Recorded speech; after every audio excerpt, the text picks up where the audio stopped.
We got the live on. Let me just confirm real quick. It's not up just yet. We'll be there in a sec. Okay. Hey, Commissioner Chavez. Yes, sir, Dr. Wilson. Hey, we have a guest today, Chief Ben Rayford with us today. Hey, Chief. Hello, how are y'all doing? Good. Great. President Chavez, we are live now. Okay, thank you. Dr. Wilson, was there something with the agenda that you wanted to add in regards to Chief? Nothing. We had I had a commissioner ask me to request the chief to come and visit with us today. And, I saw. and he accepted the invitation to come to talk to us.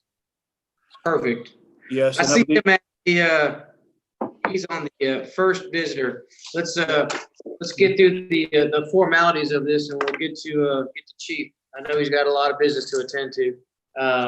Let's call this Caddo Parish Commission regular meeting agenda to order. It's June the 18th, 2020. Looking at 3:33 p.m. Mr. Everson, roll call, please. Mr. Hopkins. Here. Johnson. Present.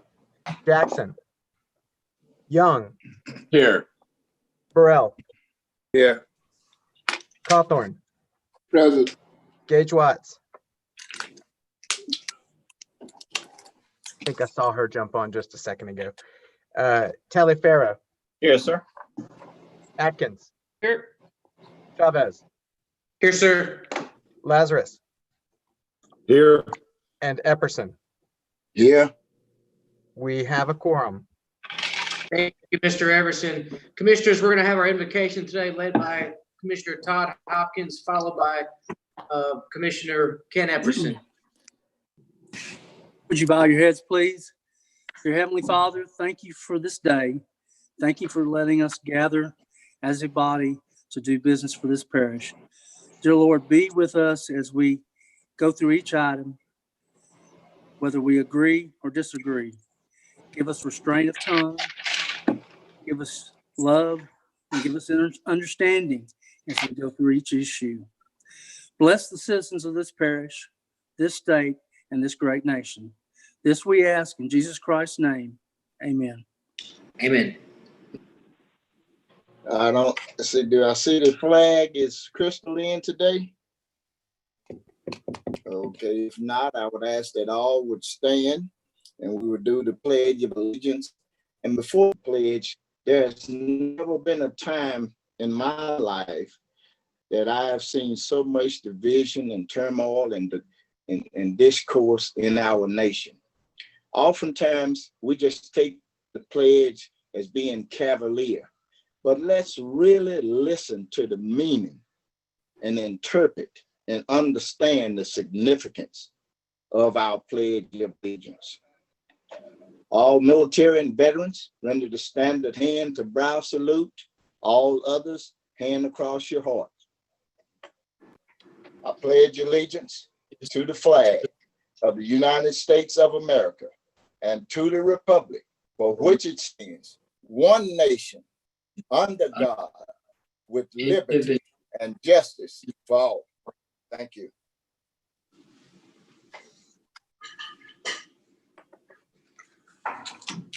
Thank you, Commissioner Hopkins, and well said, Commissioner Epperson. Mr. Everson, do we have any agenda additions? I'm not aware of any. I didn't have any either. Move on to citizens' comments. Do you have any citizens' comments? We have received quite a few citizens' comments, so I will read them exactly as they were received. And just as a reminder, we'll invite anybody is still able to call in at 318-226-6596 during this, and if they call in, we'll connect them. But for now, I'm going to start reading the ones that we've received electronically. Thank you. Okay, the first one comes from Charles Mary Rice, and it says, I think that Juneteenth is a necessary moment of observation because our government, and to a certain degree our nation and our culture, has not really acknowledged the trauma of 4 million enslaved people and their descendants. It hasn't acknowledged the impact this institution has had on this country and continues to have on this country. There hasn't been a national accounting, And I think the Juneteenth holiday is a reminder of America's oldest sin. And it will continue to be a reminder and a haunting one until we do. This resolution does not divide the community. It only exposes the unconscious bias that already exists among many in our community. As white Caddo residents, I urge commissioners to pass this resolution from Mr. Charles and Mary Rice. The next comment comes from Mr. Michael Lafitte, spokesman for the NAACP. And it starts, Caddo Parish. Black Americans have experienced oppression and suppression for more than 400 years. To this day, navigating life as a Black American in our city and country does not come with the same privileges experienced by others. Systemic racism creates barriers to safety, health, and wealth, and everyday activities often result in racist interactions. Despite the many barriers placed in front of them, Black Americans have showed time and time again their resiliency, strength, wisdom, and courage. We want to formally recognize the significance of June 19th and observe it as a day of both remembrance and action. We, the board members and officers of the Shreveport chapter of the NAACP, support legislation to recognize Juneteenth as an official holiday. We are committed to making sure this holiday is more than a gesture. It must symbolize our commitment to eliminating anti-Black racism within the Parish of Caddo workforce and community. And then he includes a quote, "You are more powerful than you know, and they fear the day you discover it." And the next comment comes from Mr. Orlando Jones, who says, while Juneteenth has become the most prominent Emancipation Day holiday in the US, it commemorates a smaller moment that remains relatively obscure. It doesn't mark the signing of the 1863 Emancipation Proclamation, while technically freed slaves in the rebelling Confederate States, nor does it commemorate the December 1865 ratification of the 13th Amendment, which enshrined the end of slavery into the Constitution. Instead, it marks the moment when emancipation finally reached those in the deepest parts of the former Confederacy. Although decades of trauma and hate followed, Juneteenth is a moment of reflection, just as a Memorial Day and July 4th is for everyone else. The Commission is 100% correct to call out anyone being put up to question the relevancy of this effort. Juneteenth is a moment where we step back and try to understand the plight of Black people who had the distinction of being slaves on American soil. No, the election of President Obama did not erase 400 years of mistreatment, as some suggest. It does not take away the relevance of any other independence or holiday celebrated in other ways. And that concludes his comments. The next comment comes from Mr. Nick Jordan, and it says, I would like to urge the Commission to make, if they have not already done so, a public statement or resolution in support of our local law enforcement. I have heard in recent weeks from all over the nation the villainizing and dehumanizing of law enforcement. There are millions of police public encounters every year. The overwhelming majority are professional, safe, nonviolent, and positive. We cannot allow a very small percentage of the law enforcement population paint the picture of the entire force. Our police department and sheriff's office serve in a very difficult capacity, and they need to know without a doubt that parish leadership supports them in every possible way. Please make sure they do know using your words and your actions. The next comment comes from Patricia Smith, and it reads, please explain to me why this commission wishes to help erase history. The removing of statues, changing names of streets, changing the names of buildings and bases. Are we to change the name of Shreveport and Caddo Parish because the indigenous Caddo Indians were forced to sell their land in 1835 to keep their freedom? Were you aware that Shreveport contained a slave trade market in 1836, and those slaves, white, black, and indentured, created the port area that created the booming industry that created Shreveport? Why are the white slaves and the indentured slaves forgotten when you wish to recognize slavery? No man, woman, or child should be bought and sold, but no difference of color or race. They were all unfortunately not immune. My Irish ancestors were slaves, so does that make me entitled? No. My Indian ancestors walked the Trail of Tears. Does that make me entitled? No. My Scottish ancestors were persecuted and burnt out of their legally purchased homes. Yet should I feel entitled? No. If you start passing ordinances based on race, past historical grievances, you are nothing better than the Nazi occupation. You are basically slapping Martin Luther King Jr. and those that worked so hard for equality in the face. You are saying civil rights laws were a failure. You are saying you're saying those that died trying to help free slaves of all colors died in vain. Not one member of this commission was a slave, nor knew anyone that was a slave. No member of this commission ever owned a slave or knew anyone that owned a slave. What is the goal of this commission? To serve the community or to erase the history that built these communities? You as commissioners are a form of indentured servants. You freely gave up personal feelings for those of your constituents. What's next? Will you be promoting historical figures like William Ellison, Nicholas Augustin Metoyer of Louisiana? I could list 240 more, but you get the point. If you take down history, we need to remove all historical names, statues, and signs.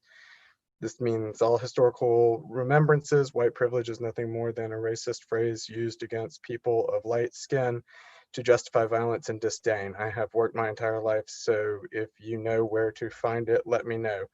Think of this before you vote today, and those of you who have been proudly supporting Black Lives Matter, you may wish to remember all lives matter. All lives are by the grace of God. And that concludes her comments. The next comment is actually a letter that we received multiple times. So what I'll do is I'll read the comment and then read the names of those people who submitted the identical comment. And it reads, Dear Commissioners, this email is sent to you expressing my support of resolutions number 41, 43, 44, 45, 46, 47, 48, and 49 on your agenda. I respectfully ask for your favorable vote and support also. Sincerely, Teresa Miles, Terrence Trammell, Emma Merrills, Joyce Rogers, and Mr. C. Bradford. The next comment is from Mr. Marvin Muhammad, and it reads, Mr. President and Commission members, I submit my comments in support of the various resolutions that Commissioners Jackson, Watts, Cawthorn, Burrell, Epperson, and Johnson have submitted for vote today. While I don't have enough time to speak on each one individually, know that I stand and support each on their own merit. Moreover, it's time to put the Confederate monument to rest. Let's remove this daily reminder of the most wicked atrocity known to man, done over a period of time that America should always hang her head in shame. Move it out of the public square to one where it would be widely accepted. Furthermore, Juneteenth isn't just a day. Juneteenth is medicine to an injured and sick people who suffer from the plague of fratricide, the cure of which is an overflowing pitcher of love poured into them continuously. Juneteenth official acknowledgement is one dose of many that we will need. Lastly, let's support the policy that says yes to police oversight. Thank you for this time and listening ear. And the final digitally received one comes from Mr. Tom Yerby. And it says, I'd like to suggest Henry Flipper, West Point's first African-American graduate, or keeping it Louisiana, someone in General Banks' Corps of Africa that fought at the Battle of Port Hudson. Anyways, good luck in your efforts and a good Juneteenth to you, sir, and thank you for your service to the country and Caddo Parish. And that was in reference to resolution 49 on your agenda today. We did have a couple of callers on the line. Michelle, do we still have those callers on the line? Yes, we have 4 callers on the line. Let me go ahead and phone. Yes, Okay. please do. All right, hold on 1 second.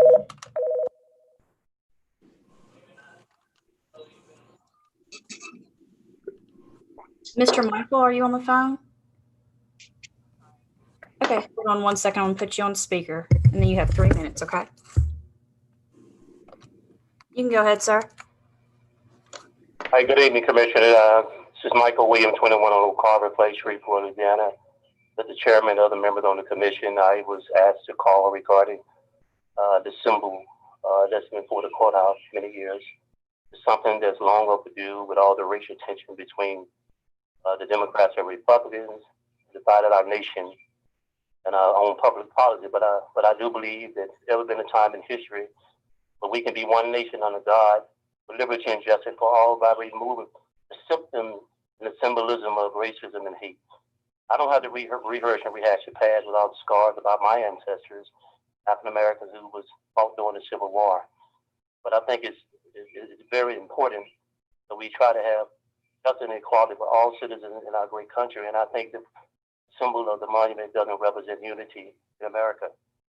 The only way we can bridge the gap is by removing any type of threats or any type of tension, move forward in a new America where you see people all over the world that are being inclusive, the global movement to bring about racial tension in our country. You know, change has come. It's a point where we don't look at people's skin, but it's about sin. And sin come in all flavors and colors. It's time for us to be one nation under God with liberty and justice for all. And the only way it can come, we have to create a new America with new policies and procedures, Democrats and Republicans working together for what is good, for not what is wrong, but what is not black, not what is right and wrong, not skin. But we need to do what is best. So I pray that today that you would stand with commissioners. We stand in with Commissioner Lyndon Johnson and Epperson and others who stood at before the city hall asking that we move the monument. I think we should move forward. We've been through the judicial process. It came in our favor. There's no sense in rehearsing and rehashing. You want to have that monument, put it in your backyard or put it in a park, with a private park, but it don't belong in a public facility where you're going to get legal decision about your future. So in the meantime, I pray that you do what is right, not what is in your heart in terms of promoting evil. But the only way we can change is only God can change our heart and the moral conscience of our country. We're being tested in our next generation. So I pray that you will move forward and move the monument down. Thank you very much. Thank you.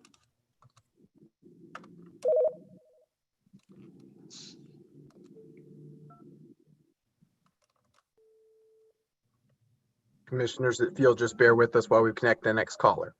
Absolutely. Mrs. Brasco, are you there? Yes, Okay, you can go ahead with your call or your comment. yes, I am total agreement that the Confederate monument needs to come down. Please. Thank you very much, Is that the end of your comment? ma'am. Okay, well, you have a good day.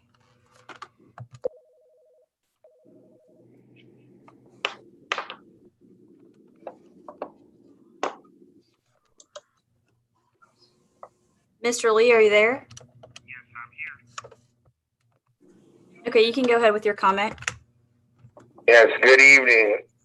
I hope everybody is having a very good day. Good I evening, just sir. wanted to make sure that I made a very important statement regarding the removal of the Confederate statue. 9 years ago, I'm proud to say that I was a part of a multi-ethnic coalition of individuals in Shreveport that lobbied and successfully lobbied for the removal of the Confederate flag. So that was phase one of this journey. And that was, again, 9 years ago.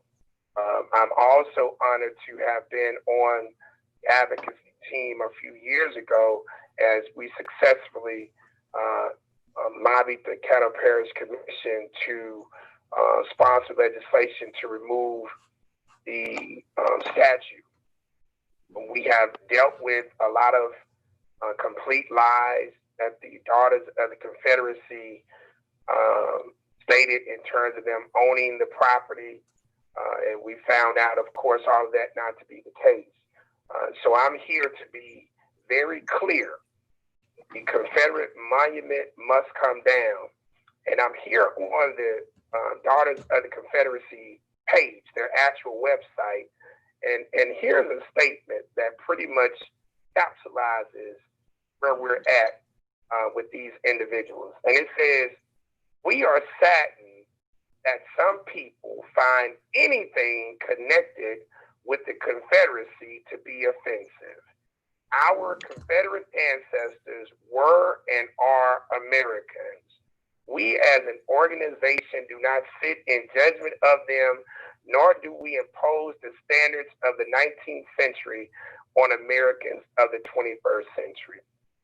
that entire statement is contradictory because the first sentence is imposing standards from the 19th century on us, because it says we are saddened that some people find anything connected with the Confederacy to be offensive. Anything, and that means slavery. And so no organization, none, should have any focus of having a statue, monument, flag, or anything on public property in Caddo Parish or any other county or parish in the United States of America. And it is past time that the Caddo Parish Commission, along with our legal team, handle the business and shut this down once and for all. They can have their statue, their flags, and whatever other racist memorabilia that they consider to be prideful in their own museum, on their own property, or whatever. But it will not be on public property. And with that, I thank you guys for the opportunity, and I look forward to a successful court date in a few weeks where the district court rules in favor of getting this thing down once and for all. Thank you very much. Thank you, sir. Okay, commissioners, I think we have one more caller on the line. No, Thank you, Mr. Evans. we have about 4 more callers, 5 more. Okay, they keep coming. Let's see.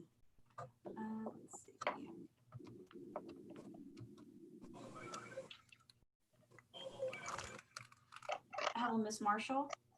Okay, hold on 1 second. I'll put you on speaker. You can go ahead with your comment.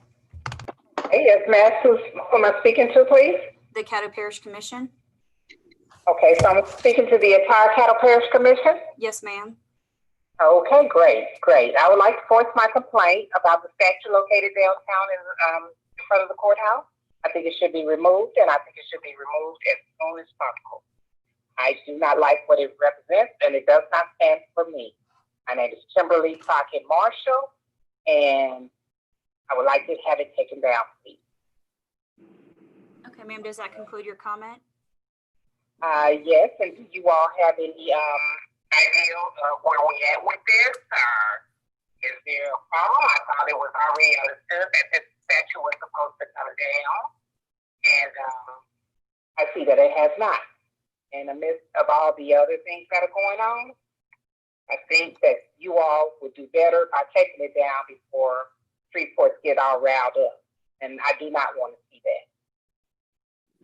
So, where are we with that? Is anyone on the line can anyone on the line answer that? Give me an idea what's going on? No, ma'am, at this time, the commissioners can't answer questions. Can't answer questions. Oh, okay. So will we be seeing anything, any communication coming from you guys here soon? Deputy Nation. Yes, ma'am. There will be an update, but probably later in the meeting, but certainly in the near future. During the meeting? What's I that? could not hear him. Yes, there will be an update in the near future. Certainly the administration is, and if you'd like to leave your contact information, we'd be glad to reach back out to you after the meeting. Okay, I'd love to leave my contact information. The name is Kimberly Marshall, and the telephone number is area code 318-573-0422. Thank you very much, Ms. Marshall. Okay. All right, and is this online? Is this meeting being held online anywhere? Yes, ma'am. It's on our Facebook page. Give me that address, please. It's facebook.com/Parish of Caddo. And That's Parish of Caddo? Yes, ma'am. It should be the first live feed. Okay. Okay, I'll try to join in. Thank you. You're welcome. Bye. All right, you guys have a great day. You too. Thank you, Ms. Marshall. Beg your pardon? He said thank you. Oh, okay. He's welcome. Yep. You have a good one. Bye.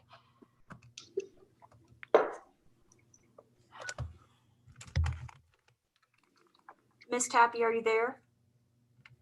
Okay, hold on 1 moment. I'm gonna put you on speaker. Miss Ms. Tappy, you can go ahead with your comment. Yes, ma'am, I'm here. You can go ahead with your comment. Oh, okay. All right. Hello, commissioners. This is Jane Tappy. I wanted to speak out against Resolution 49. Hold on, I've got to turn off. There we go. All right, I want to just voice loudly my discontent with any Caddo Parish commissioner that supports this resolution. You don't get to change history. You only get to resolve to change the future of how you and others do things. And that is because of history. That is how we learn what to do and what not to do. That's how we learn. It's called history. And since everybody is so on board about talking about how offended they are, let me just say this loudly and clearly.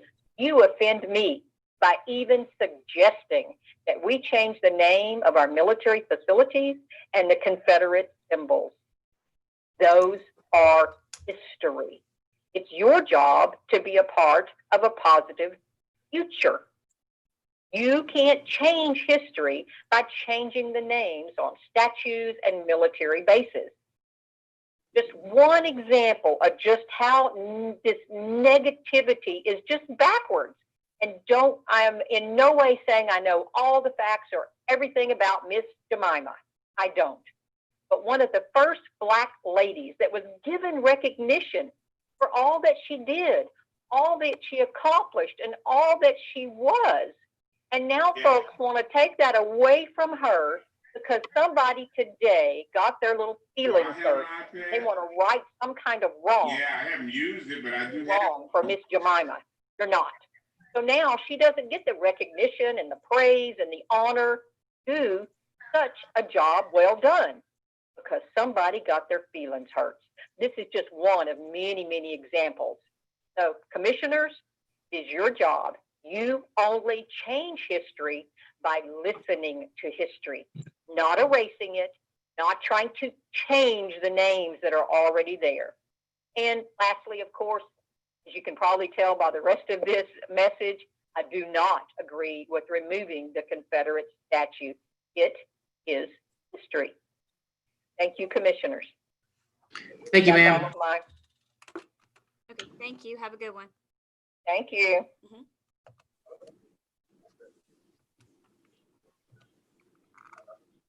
Pastor Mays, are you still there? Okay, hold on one moment. I'm gonna put you on speaker. Okay, you can go ahead with your comment. Pastor Mays? Yes, I'm here, love. Okay, you can go ahead with your comment. Okay. First of all, I want to say thank you to all of the commissioners that we stood in solidarity with on yesterday as it relates to some of the policies that needs to be implemented in the city of Sweetport. First of all, I want to thank God and I want to thank you all for your service. We here in Northwest Louisiana, particularly Sweetport, are moving in the right direction. And when we got people are calling in on today, let you all know that we are in solidarity with you, that there's time for a change within the city of Sweetport. And in order for us to move forward as a city, we must address the problems of systemic racism and white supremacy that exist. And the only way we can truly move forward is we got to face that there is a problem, and then secondly, address those problems from which y'all are doing. We had over 2,000 people to march on the city of Sweetport. Our organization is the Congress for Systemic Justice. There are other organizations that are working with us to move this city forward. We thank you guys for what you all did on yesterday. I was sort of disappointed because I was hoping that all the council members would be there so that you can show a form of strength and solidarity in moving this city forward. But I do want to say to you, those of you that were there and those of you that want to see this city go forward, the citizens of this city want to say thank you. Our organization all over the country, people are rising up against that which is wrong, that which is inhumane. And we want to say thank you all. You have our support. Yes, the monument must go. Yes, racism and white supremacy and the stigma that has been over this city for far too long must go. And you all are that first step in the right direction. So I just personally want to say to you guys, thank you so very much, and may God get the glory. And we thank you for your service. Does that conclude your comment, sir? Yes, it will. Thank you, both. All right, you have a good one. All right, you too.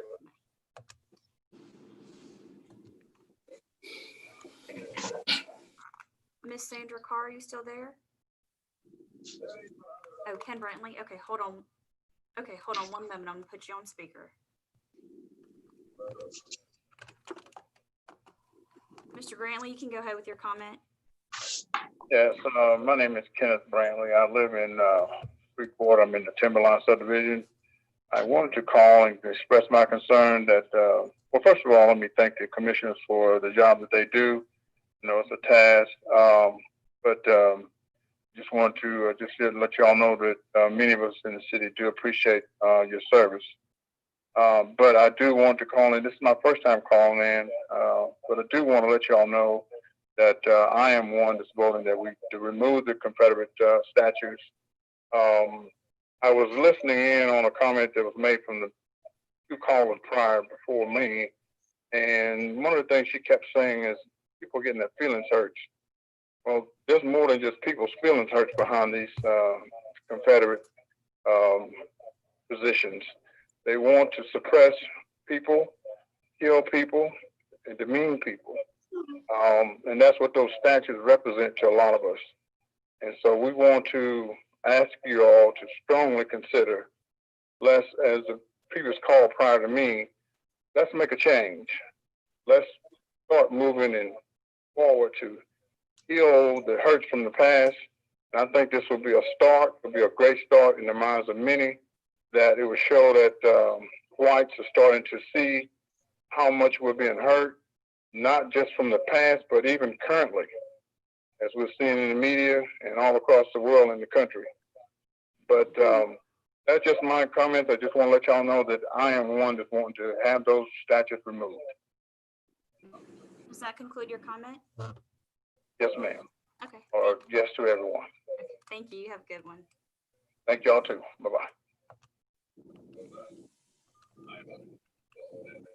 Miss Carr, are you still on the line?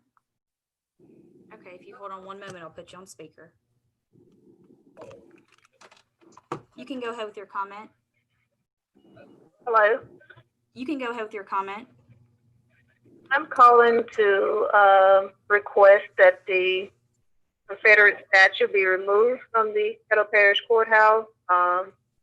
It's time for the city to move. It's time for this country to move forward. And in order for it to do so, we need to remove all of the reminders that are reflect slavery and oppression. Does that conclude your comment? Yes, it does. Okay, you have a good day. Thank you, and same for you. All right, bye-bye. And then I believe we have one more.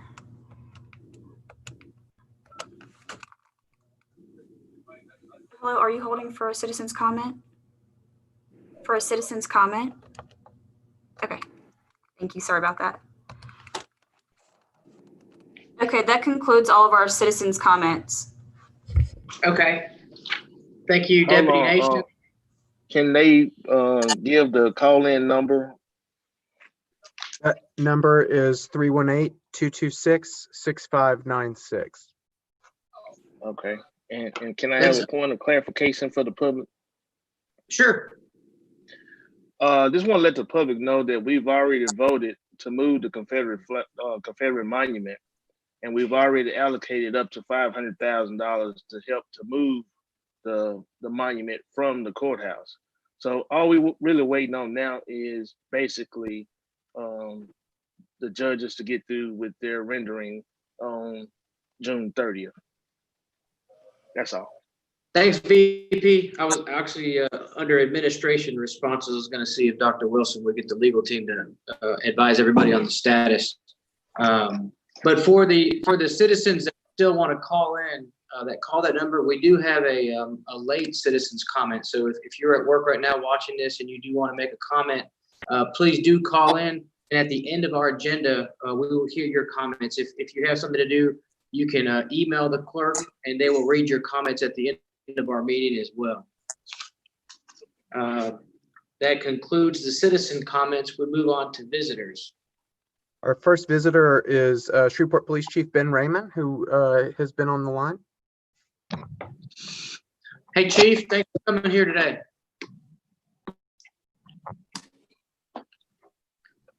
Commissioner Epperson, can you unmute Commissioner Epperson as well? I know this is his guest. I'm unmuted, but I don't I'm unmuted. see it. I'm on there. Sorry, having phone issues. Thank you for having me. Commissioner Epperson, you have the floor, sir. Okay, thank you. Chief, we want to thank you for coming down today. You and I have met many times at a number of community meetings, and I applaud that in you. You've never shown any partiality. Everywhere you have requested to come, you've always shown up, whether it's a friendly crowd or a negative crowd. And I appreciate that in you. That's what public servants should do. First of all, I want to make sure that it is understood that I do not disrespect the police, think of them in any way negative whatsoever. And I'm sure you can attest to that by the number of times that we've met out in the community. My relationship with the police may go back to, I don't know how long you've been on the force, but do you remember Mr. Cleophas Banks? I do not, no, sir. Okay, used to run the police community relations. I'm sure Mr. Barrea may know about that.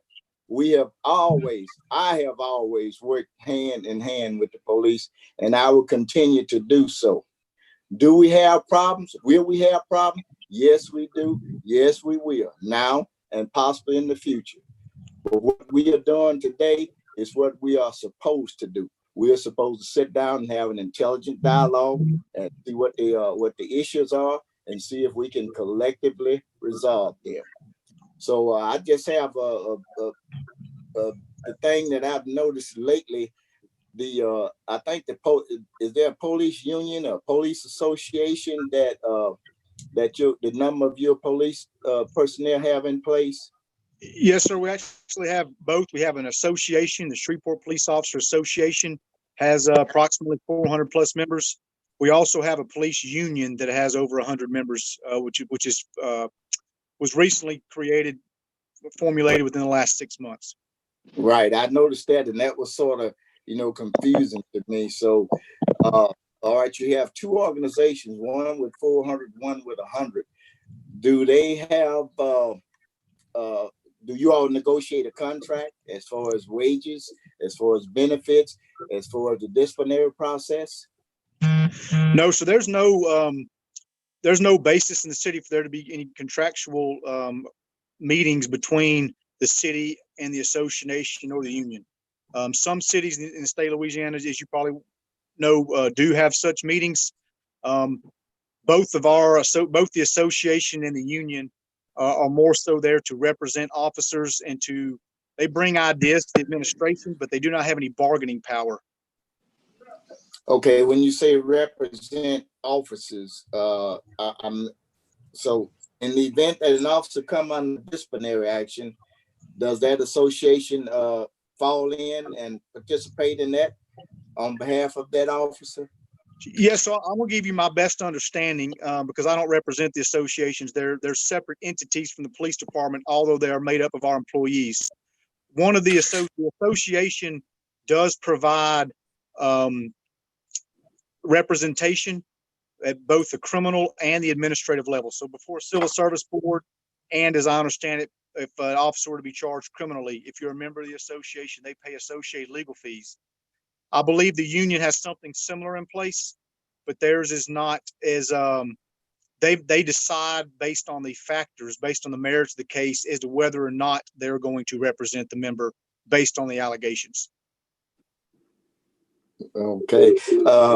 How many personnel do you have at this time, Chief? So we have 511 officers today. We have 44 police communication officers and 33 jailers. And then we have about 109 civilian employees. Do you consider the department to be adequately staffed? We're not where we'd like to be, no. We are allocated, we have a sworn strength of 580. We've never actually got to 580. We are lower staffed right now than we have been in quite some time. We're having a problem, like many departments nationwide, recruiting qualified applicants, and I think that's been the biggest contributing factor. Historically, for about the last decade to 12 years, our average attrition rate is 3 officers per month. So we lose 3 people a month, 36 people per year on average for resignations, retirements, and terminations. So unless we hire at least 36 people per year, we're not even breaking even. And over the last 5 years, we're about 25 people down in the numbers we've hired versus those that we've lost. Is your department currently under any legal litigation relative to improprieties such as brutality or ethics violation or anything of that nature? Any personnel under that at this point in time? I believe we do have a couple of pending civil suits. I can think of 1 or 2 that come to mind specifically that are dealing with use of force issues.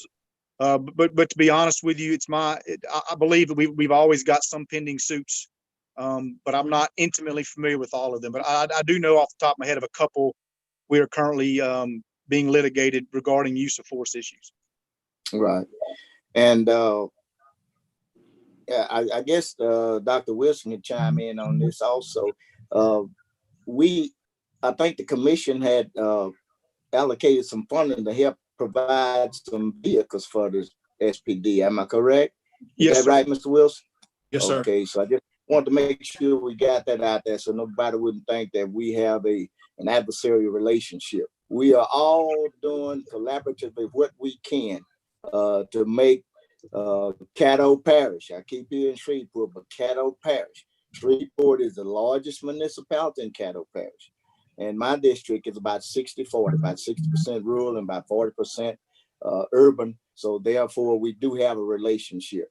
And once again, I just want to thank you, Chief, for coming down. And I've been watching the situations that have come up. I've noticed you have been a true trooper. You've stood there, you've taken the good, the bad, and the ugly.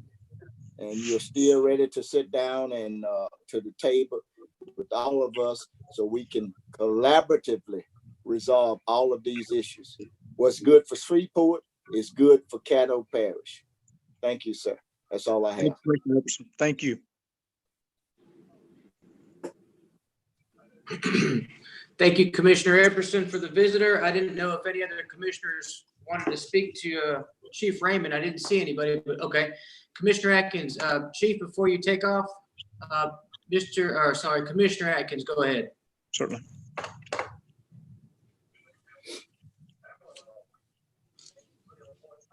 I got you. I had a comment too, Mr. Chair. John, you're muted. Okay, there you go. Thank you. Thank you, Mr. President, and thank you, Chief Raymond, for all you do. We appreciate your service to our community. I'd like to echo Commissioner Epperson's comments about your exemplary service here in the last few weeks during some very difficult times. It was nice to see you and your force out working with peaceful demonstrators and setting a great example. So thank you for that. I was just curious, Chief, what are the demographics roughly of our officers in the field? So I believe, without having it right in front of me, we have approximately the department as a whole, 48% of our department is African American, 47% is white, the other 5% are other, some Hispanic, some Native American, etc. We have about 70% male, 30% female, I believe, is the breakdown. We came under a consent decree 30 plus years ago, along with several other large municipalities in the South. And Shreveport was the first city, as I understand it, to come out from under that consent decree. So we met the numbers that the federal government thought that we should get to. So I feel like we're fairly well representative of the community in which we police. And I think we're heading in the right direction, certainly, to have a good a good representation of, African Americans, whites, females, males. I really feel like we're in a good position there. Well, thank you, Chief. It sounds like at least racially we have a ratio that's very similar to our community and a nice representation of our overall community. So thank you for working to maintain that, and maybe and that along with your community policing efforts, perhaps those all have gone into making what has been a difficult situation a little bit more tolerable here in Northwest Louisiana. So thank you for your service. Thank you, Mr. President. Thank you. Thanks, Commissioner Atkins. Commissioner Burrell. Thank you, Mr. President. First of all, I want to thank Chief Raymond for his service. I was there some 20 years ago when we did not have the diversity that we have today, and worked toward that. Chief Caddo was, I think, he wasn't the first chief that I worked with on the city council when I was there. But from what I've gathered, you've done an exemplary job. I got that more from my wife, because I don't deal with city politics anymore, but at least she's there, and she thought that you did a good job. So I got to live with her. So I supported what she said. Secondly, I have a niece and a nephew who's on the service, and I also asked them about you, and they have nothing but compliments for your work. My question to you, Chief, is when you have policy infractions in your organization, how do you determine when would you investigate, or is that an outside source that comes in and give you that recommendation that you need to investigate? So there's a couple of different ways. We take both internal as well as external complaints. So it's easier to answer external. Anybody can file a complaint against an employee of the police department, and by law, I have 14 days to initiate an investigation.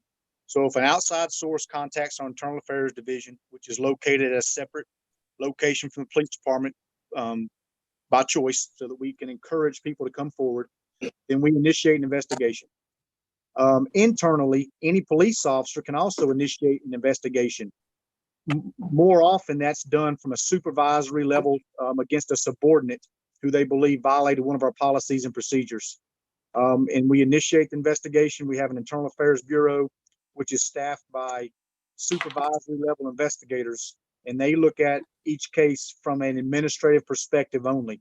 So they separate it. They don't look at anything criminal, only administrative. So when we first get a complaint, if there's any indication that the activity could be criminal, the first thing we do is we give it to our detectives, and we do a criminal investigation. After the criminal investigation is concluded, then we start an administrative investigation. And officers have a number of rights based on the Louisiana Police Officer Bill of Rights. But essentially, that investigation has 60 days from the day we initiate to the day it has to be completed. There are several other formalities we have to abide by, allowing the member to obtain an attorney, have to give 30 days to allow that. We have to record interviews. We have to provide a notice of investigation that fully explains what the officer is being accused of violating. And then ultimately that packet is given to me, and the investigators make an opinion based on the facts. So they recommend to me that it should be a sustained complaint, which means what the allegations were did occur. A not sustained complaint means we don't know if it occurred or not. There's not enough evidence to tell either way. An exonerated complaint means that the officer did exactly what the person's complaining of, but it's not a violation of our policy. And there's a couple of other options. We can call it a policy failure, and there's also an exceptionally cleared classification. Ultimately, a sustained complaint, we then have to hold a pre-disciplinary hearing. Many people are familiar with the term Loudermill hearing, in which the officer is allowed to come in and respond to the complaint, and then we determine what discipline is. And discipline can be anything from verbal coaching to a letter reprimand, all the way up to including termination. So based on the source of investigation that you just stated, are any of those totally independent, or those are part of I would say in-house, but a part of your immediate organization? Is there, or some of them are totally independent? None of them are totally independent in general. Now, we have recently come to an agreement with the Louisiana State Police. If we have an officer-involved shooting that results in death, the Louisiana State Police will come in and take that investigation if they have enough investigators available at that time. And so that's to try to provide a better level of transparency. We also, in a criminal investigation, although our detectives normally conduct the investigation, we submit all those results to the district attorney's office. And perhaps I shouldn't say all. There are cases in which we investigate and there's absolutely no indication of criminal activity. In the majority of the cases, we submit it to the district attorney's office, which of course is a separate entity. We provide the DA's office with all of our evidence, video reports, and then the DA makes a decision as to whether charges are appropriate or not. But I think to answer what you're looking for, most cases, our investigations are done in-house by either our detective bureau, if it's criminal, or by our internal affairs bureau, if it's an administrative investigation. Okay, well, I do appreciate that information, because we sort of sit between you. I'm an urban commissioner. I don't have any rural portion, but at the same time, I have to address issues with you as well as with the sheriff department. So it's important for my constituency to know what your function is as it relates to their welfare and security. So again, I thank you for your service. Yes, sir. Thank you. Thanks, Commissioner Burrell. Commissioner Cawthorn. Good afternoon, Chief. Good afternoon. Thank you for your service. Good to see you again. My question is very brief, and I think could be a potential concern in how we probably handle it. I think that certain parts of the city, we got young people who are beginning to congregate in parking lots on the weekends. I know you may be aware of this. As a precautionary measure, we like to see how do we work in tandem to make sure there's nothing violent that happens in that particular situation that would be something we both wouldn't desire.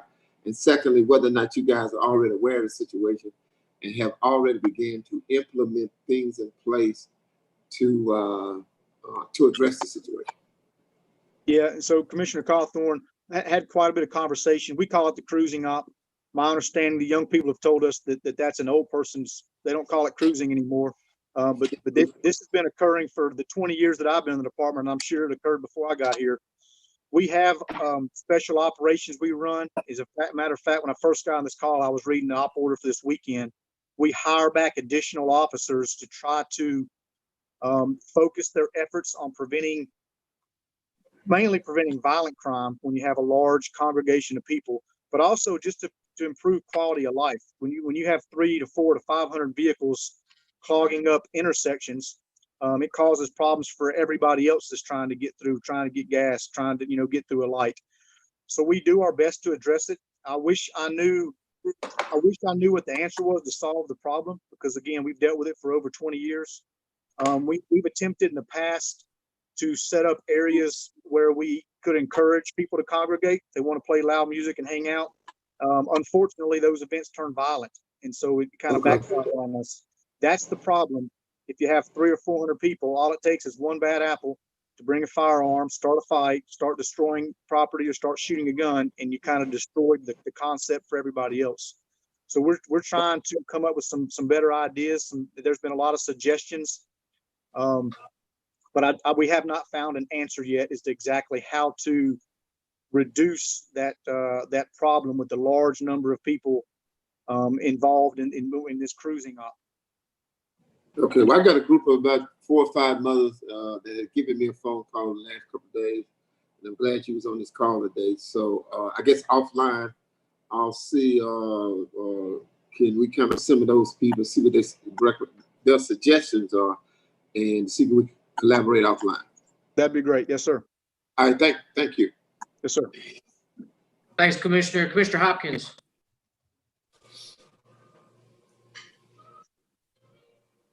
Chief Raymond, thank you for coming today. I appreciate it. I guess my question is, we have a resolution today that's talking about training of police officers regarding chokeholds and restraints. And my understanding that you and the mayor have already started to discuss and look at options on this. Is that correct? Yes, sir. We've already revised our policies and procedures to include some additional language referring to chokeholds and strangleholds. And those changes in policy will now go and be taught at the academy. Is that correct? That's correct. Yes, sir. Okay, so most, I won't say all, but most of the small departments in Caddo Parish municipalities, small municipality police forces come and are trained at the Shreveport Police Academy. So they will get that same type of training. Yes, sir. If they go through our in-service, the annual in-service we offer every year, 20 hours is required by post, and part of that is defensive tactics. So they would get any updates in regard to use of force as we instructed. Okay. Thank you. I just need to know that. I want to also thank you for taking care of my granddaughter on the lake. Yes, sir. Thanks. Thank you. Thanks, Commissioner Hopkins. Commissioner Young, and then Jackson. Thank you, Mr. President. Thank you, Chief Raymond, for being here. I appreciate all the work that you do. I have some constituents who are concerned about some recent events, and it made me wonder a question. And since you're here, I wanted to ask you the question. As an officer, how do you understand the term custody, and how would you describe the obligations that an officer has for a citizen when that officer takes a citizen into custody? I guess the way that I would define the term is if we have limited your ability to leave. So if we've I think most people probably think you're in handcuffs, but it could just as easily be that I've sat you in the back of my car, or I've said, sit down in this curb while we investigate this matter. I would consider you being in our custody because I've prevented your freedom of movement. I've limited your Fourth Amendment rights. With regards to our responsibilities, we are responsible for your safety at that moment. So if we're telling you you have to sit here, or you're going to be in the back of my car, you're in handcuffs, then we are obligated to protect you to the best of our ability and to provide medical treatment and things like that, is I imagine what you're kind of getting at. Thank you, Chief. Certainly. Commissioner Young, does that conclude your comments? Thank you, Commissioner Young. Commissioner Jackson. Chief Raymond, how you doing?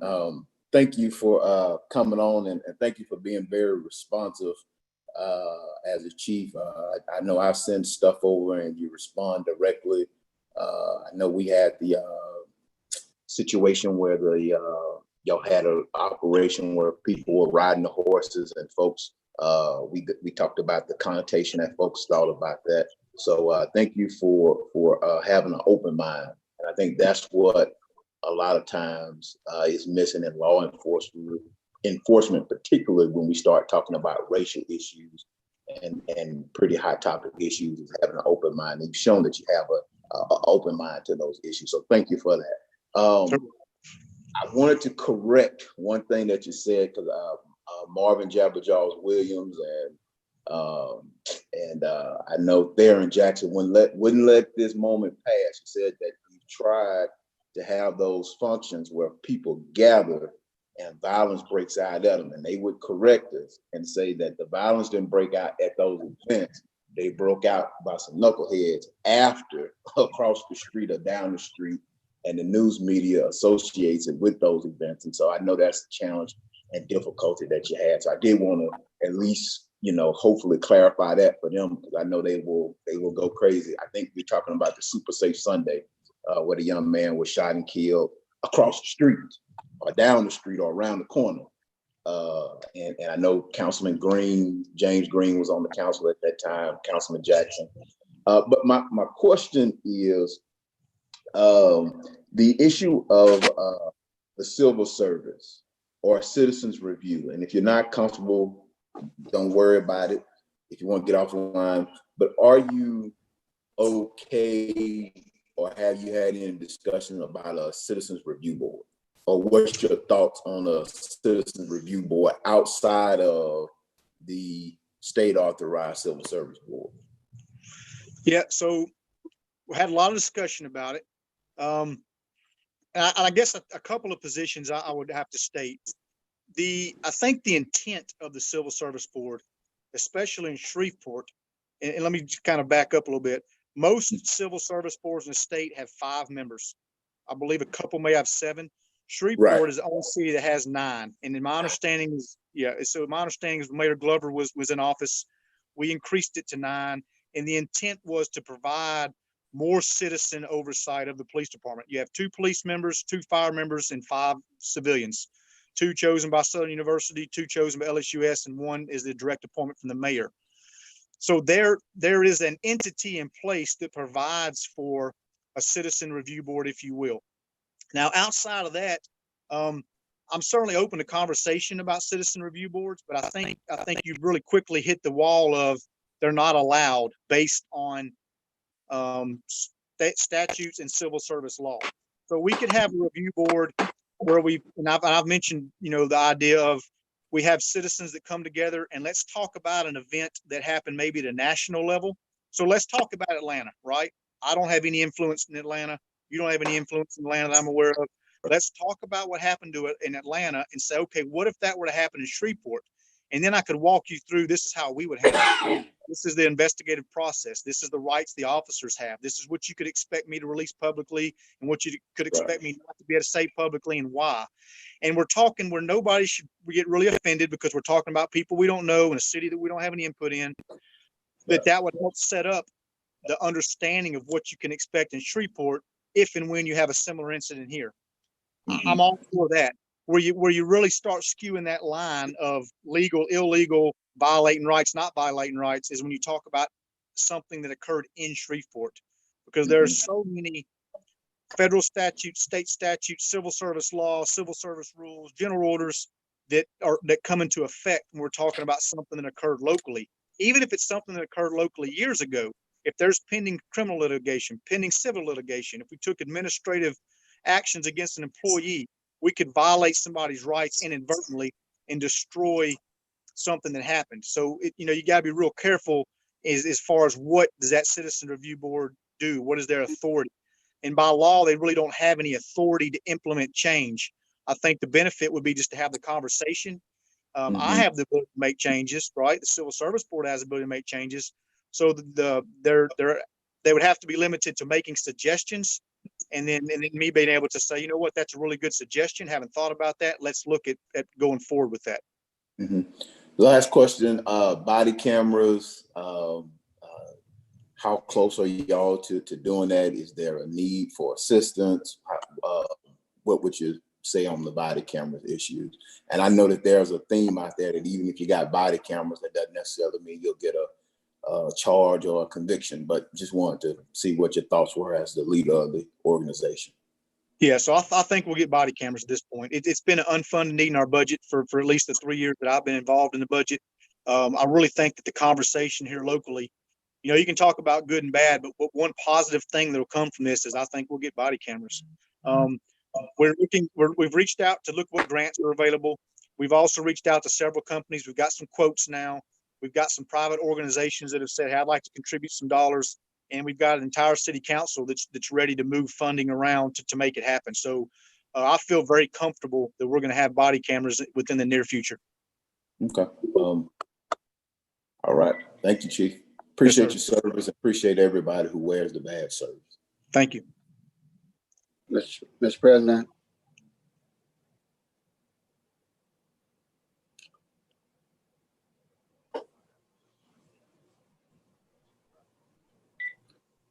Mr. President. Mr. President Chavez, you're muted if you're talking. It looks like we may have missed his signal. Commissioner LBJ, you as the parliamentarian. Go ahead, Commissioner Burrell. I just had a final comment based upon the I wouldn't say interview, but the talk that we had with the city marshal. I wanted to ask the chief, given the fact that he's come before us and we've sat and we asked him questions, does he feel intimidated from us in asking those questions? Do you feel comfortable? No, sir. I feel perfectly comfortable. Not intimidated at all. Thank you. Yes, sir.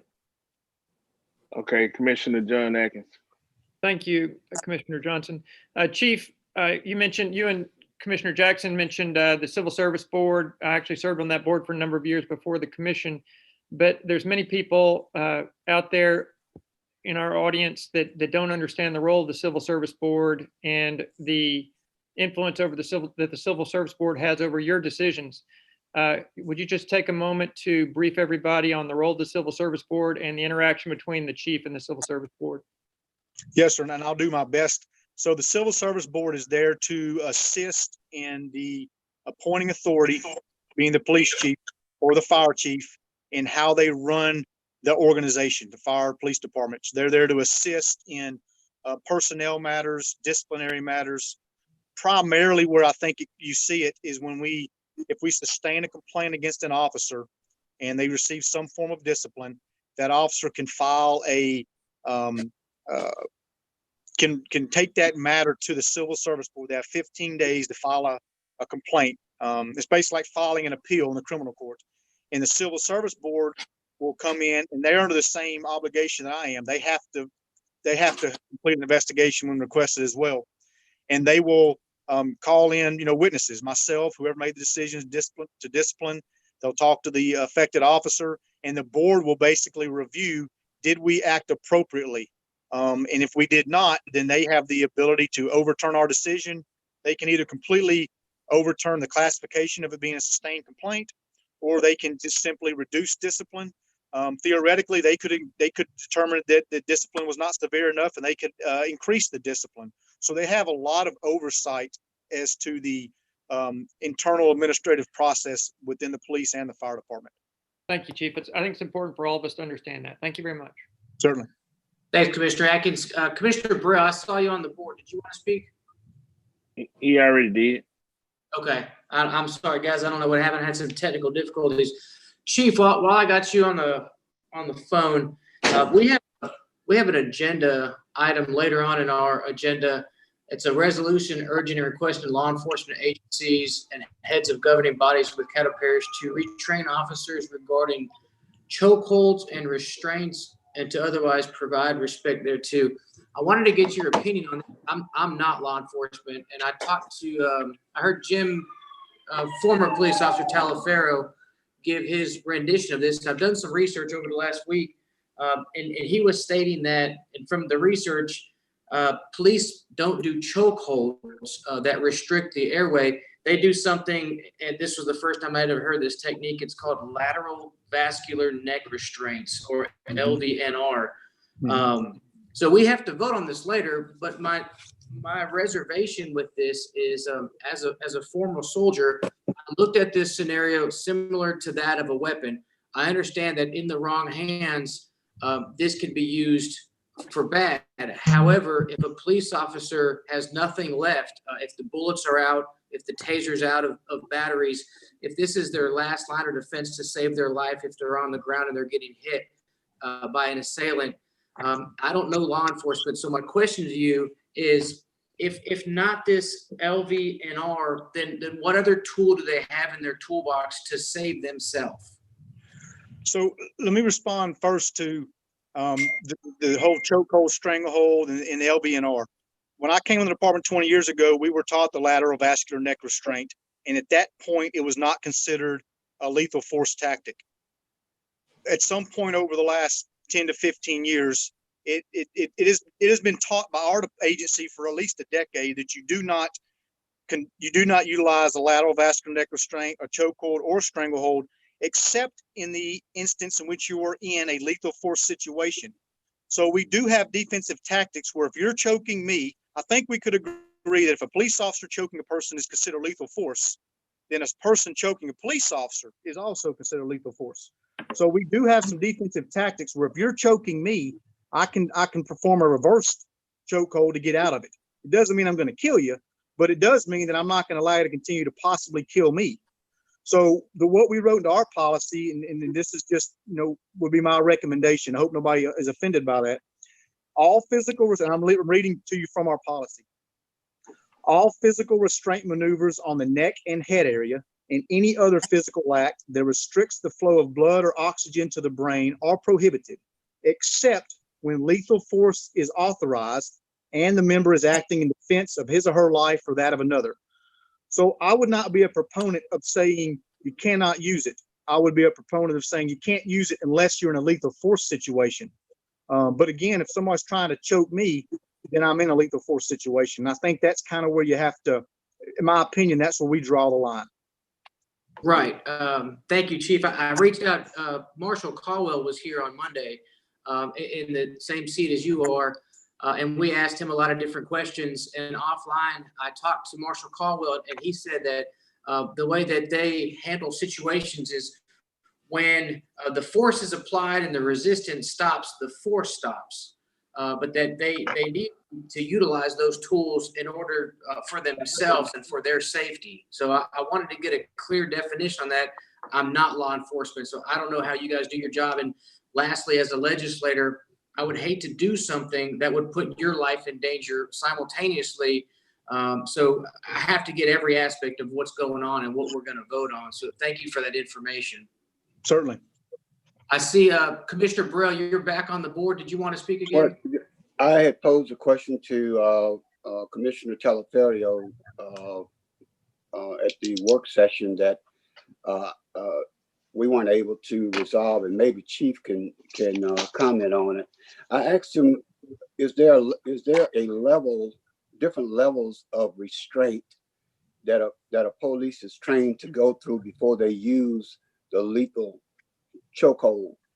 I think the question came up whether or not fear would constitute a fear or even a sense of arrogance. Say you got beat down or something and you decide to use a chokehold and really not follow your policy.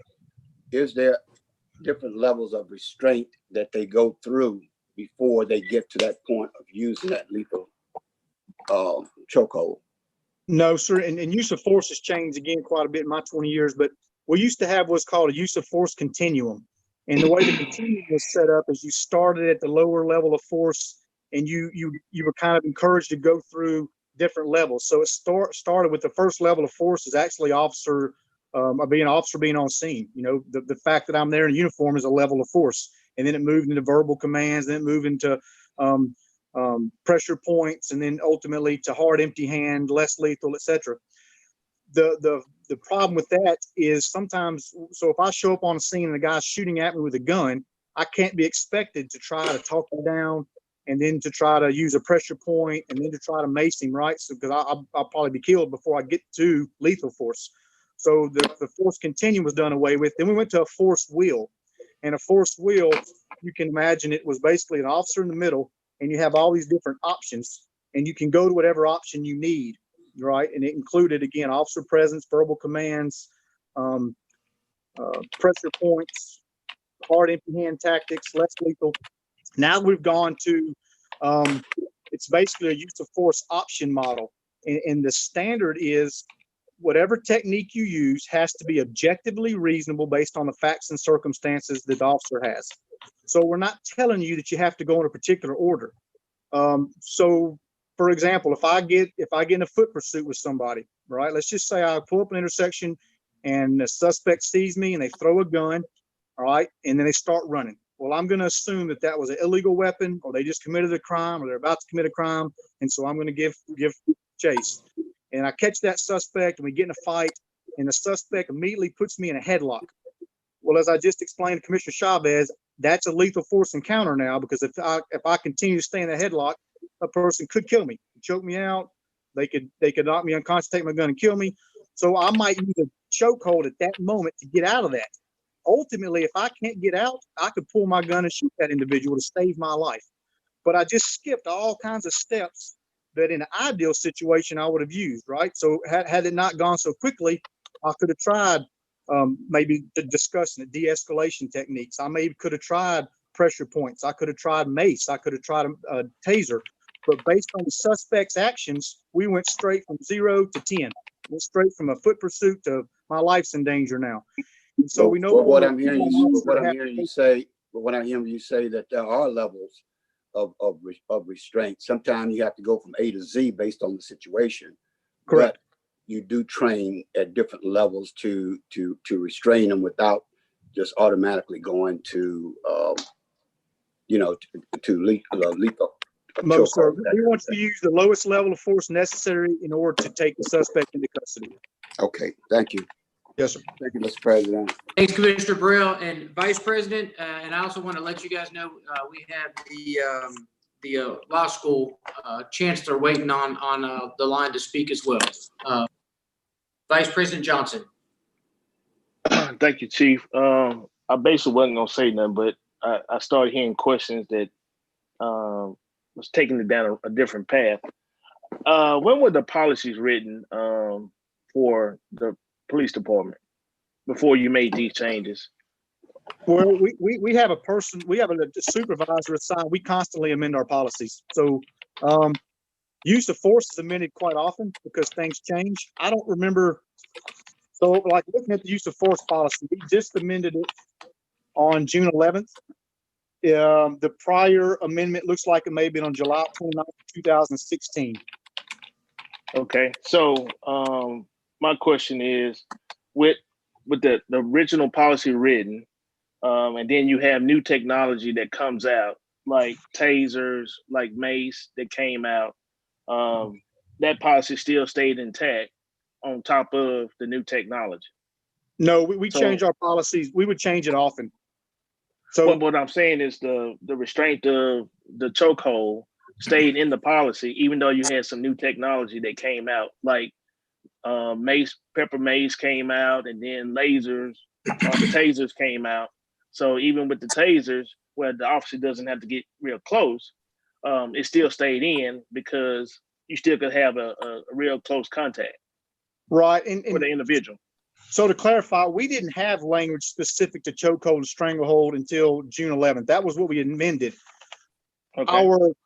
Our use of force curriculum, all the officers knew that you could not use a lateral vascular, a chokehold, a stranglehold, or in any way restrict airflow unless it was lethal force. So we've taught that for probably a decade. It just wasn't specified in policy. Now we specify in policy specific to chokehold and stranglehold because of the recent conversation. But nothing really changed organizationally because all our officers knew you couldn't do it unless it was lethal force. We just clarified. So basically, it was an unwritten policy before.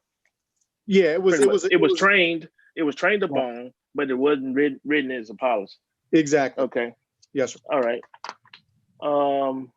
And so in a situation where you do have a suspect that's already been handcuffed, will there still be a need for lethal force in the new policy? Most likely not. But for example, we had an officer killed when I was a kid, had a handcuffed prisoner in the back seat of their car, and the person was able to retrieve a handgun and shoot the officer and kill him on the way to jail. So just because you're handcuffed does not mean you're not a threat. So I can't say that.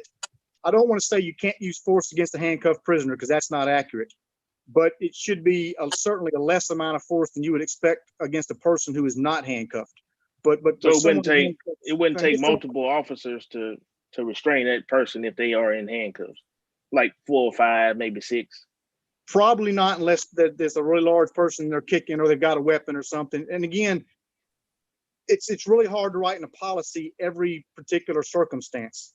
I got in a very lengthy foot pursuit with the person that I had in handcuffs, who was extremely fast, and chased that person for about a block and a half before we finally caught him.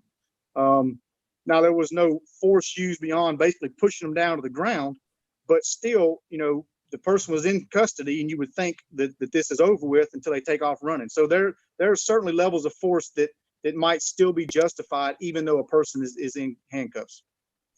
Okay. And then also the use of the body cams and the car cams. You said earlier that you're not really up to the manpower that you really would want to be at, and I believe what you were also saying too is that you still have need for body cams. So it's not like you basically are fully funded and fully manned with body cams, and I think that legislation will try to help you get to that level to better serve the citizens of Caddo Parish and Shreveport. So that's all I had. Yes, sir. Thank you. Thanks, VP. Commission, I see no other commission on the board. So Chief, thank you for coming down and for answering all the questions, and thank you for everything that you do for the citizens of Shreveport. Certainly. Thank y'all. Thank you, Chief. Thank you, Chief Raymond. Thank you. Mr. Everson? All right. Our next speaker is Chancellor John Pierre of Southern University Law Center, who has been on the line with us. I believe he's still there. He was invited by Commissioner Jackson. Yes, I am. Good afternoon. Good afternoon, Mr. Pierre. Good afternoon. Good. Commissioner Jackson, would you like to have the floor? Yeah, sure. Thank you, Mr. President. Chancellor Pierre is on. He's joining us. They had a great Board of Regents meeting on yesterday. I know he's excited. We're all excited. Dr. Wilson has been working with us. I know before he starts, I just want to clarify, and I don't know who's watching, but my thought on this is a relationship. This is a relationship between Southern University System, Southern University Law School, and Caddo Parish, whether it's Shreveport or any other municipalities here. And I tell folks what my girlfriend told me when we started dating. We're dating with a purpose, and we're dating with an end goal in mind. And that end goal in mind is to have a law school in Shreveport, Caddo Parish. And so I know there's been some conversation today about what exactly was approved on yesterday. I think that's the difference between night and midnight, tomato. We've got an opportunity to bring legal education and expand legal education in Caddo Parish. And so Chancellor Pierre is here to brief us on that, to give us a formal update. And again, we're looking forward to moving this relationship with a purpose in mind. Thank you. All right. Good afternoon. To the honorable members of the Caddo Parish Commission, I'm glad to be invited to speak to you and to speak to the citizens of Caddo Parish. I want to thank Commissioner Jackson for extending the invitation to me. And I believe Mr. Epperson was able to help facilitate me getting a link. Dr. Wilson has been working with Southern University System and the Southern University Law Center over the last several months to work with us to figure out a way to help deal with an issue and a dream of many residents in Caddo Parish in Northwest Louisiana, and indeed the greater North Louisiana region. So I'm the chancellor of the Southern University Law Center. I'm very, very fortunate to have had a lot of good interaction and with people in the communities associated with Caddo Parish in Northwest Louisiana. And so we have been very, very fortunate because leaders in Caddo Parish, legislative leaders, brought a resolution that being in form of your legislative leaders, Representative Glover and Senator Tarver, and a number of other legislative leaders out of Northwest Louisiana, made it possible for some resolutions to come forth. For us to start looking at, not just us, but for the Board of Regents to start looking at possibilities for bringing more professional and graduate education to Northwest Louisiana. This commission put forth the resources for that study to be done. So the commission needs to be commended for providing resources to have a study done. And that was done by an entity called NCHEMS, who was chosen by the Board of Regents. I believe, if I'm not mistaken, the commission invested about $100,000 for that study to be done. And starting from last summer to the end of the year, that work started to be done. And finally, there was a report issued by NCHEMS related to what they found with respect to Caddo Parish, Northwest Louisiana, and the greater North Louisiana area. So just in summary, NCHEMS found that legal professional opportunities and legal education opportunities were pretty much not proportionally laid out. In other words, when you look at the opportunities in Northwest Louisiana and North Louisiana and the number of legal professions, that there were fewer per capita in Northwest Louisiana than the rest of the state in comparison by metropolitan area, et cetera. So while the commission did not say that there was a shortage per se, what it did indicate was there definitely was a shortage in the northern part of the state, the northwest part of the state. So from that particular report, the commission, the NCHEMS laid out to the Board of Regents a number of different options which the Board of Regents could look at from a policy perspective. And that could be, there may be ways to level that imbalance through a number of different options. One of those options included being able to establish legal education opportunities through what the study referred to as a potential branch campus operation of an existing law school. That was certainly one of the options. And so when the Board of Regents had a meeting at the early part of this year, I believe it was in January of this year, the Caddo Parish Commission had an opportunity to review the report, and that was presented to the Board of Regents. The Board of Regents invited the Southern University system, Southern University Law Center, and any other public education institution to respond to the study by NCHEMS that again had been funded by the Caddo Parish Commission. So over a 2-month period, I worked on with the system and some conversations that we had throughout the state of Louisiana on what I would call a proposal to respond to the study and to create what I have referred to as pathways to legal education opportunities in the Shreveport-Bossier or Northwest Louisiana area.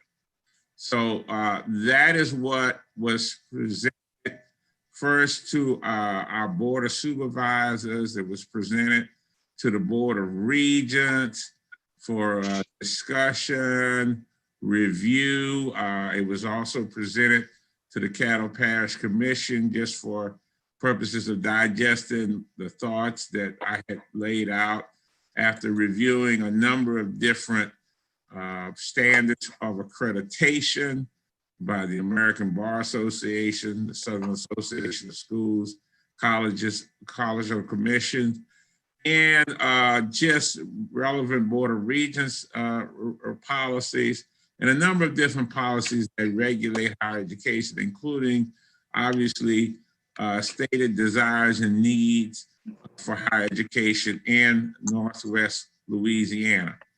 So that pathway was presented to our Board of Supervisors, to the president of the Southern University system, and after their review and discussion, they endorsed that memorandum and that pathway proposal.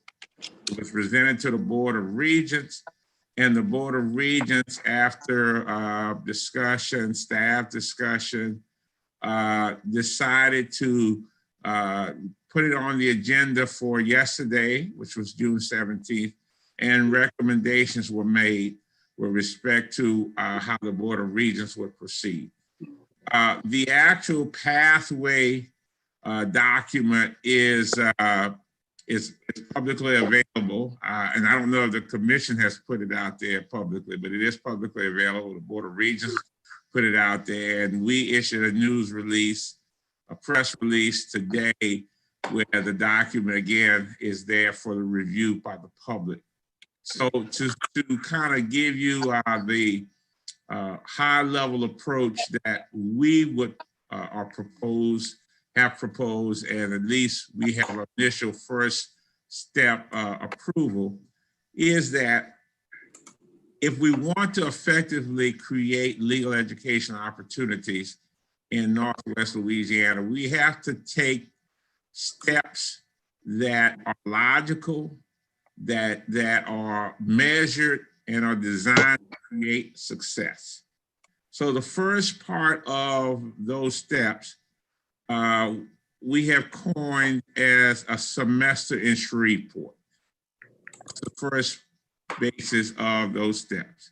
So what is a semester in Shreveport? Well, the idea, and again, I don't want you to think it's a novel idea. It's not new. As they say, you can learn from watching other people. So the first of this is what we proposed is to start with the spring of 2022 and again run into the spring of 2023. So the spring of 2022, which is essentially a year and a half from now, or a little less than 2 years from now. Let's put it this way, a little less than 2 years from now. We would create an opportunity for our third year law students or students in their last semester to take that semester and spend it in Shreveport. And they would be doing, we would create curricular offerings for them to complete their last semester. Included in those curricular offerings would be the sort of required courses we generally ask anybody to complete to get through the last semester of school, plus opportunities for externships or what we call experiential learning, where students could come and work in the various legal offices, governmental agencies, courts, law offices, corporate entities, and get firsthand experience of the legal community in the Shreveport, Bossier, Northwest Louisiana area. They would get academic credit for it, and it would begin to form the basis for them to really lay out knowledge of the Shreveport community, legal community, and create opportunities for permanent employment in the community, such that, you know, the issue that people, for example, didn't want to return to Shreveport or didn't want to look at Shreveport as being an attractive area to engage in a legal career, there's a barrier removed from that. In addition to that, traditionally in that last semester, we have what we call bar prep review classes that we offer. So it's all designed to get students into the last leg of what they need to do to enter the profession. The reason we decided with the semester in Shreveport approach actually is this is based upon a concept that was successful in the state of Idaho, where the only law school, at least at that time, the only law school in the state of Idaho was actually located in Moscow, Idaho.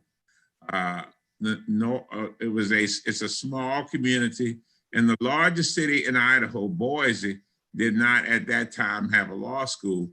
So they wanted to create opportunities for law graduates to go into, or law students to go into Boise, where that was a major employment market, to again get a head start on their career in Boise, Idaho, among other options related to the legal employment and career opportunities.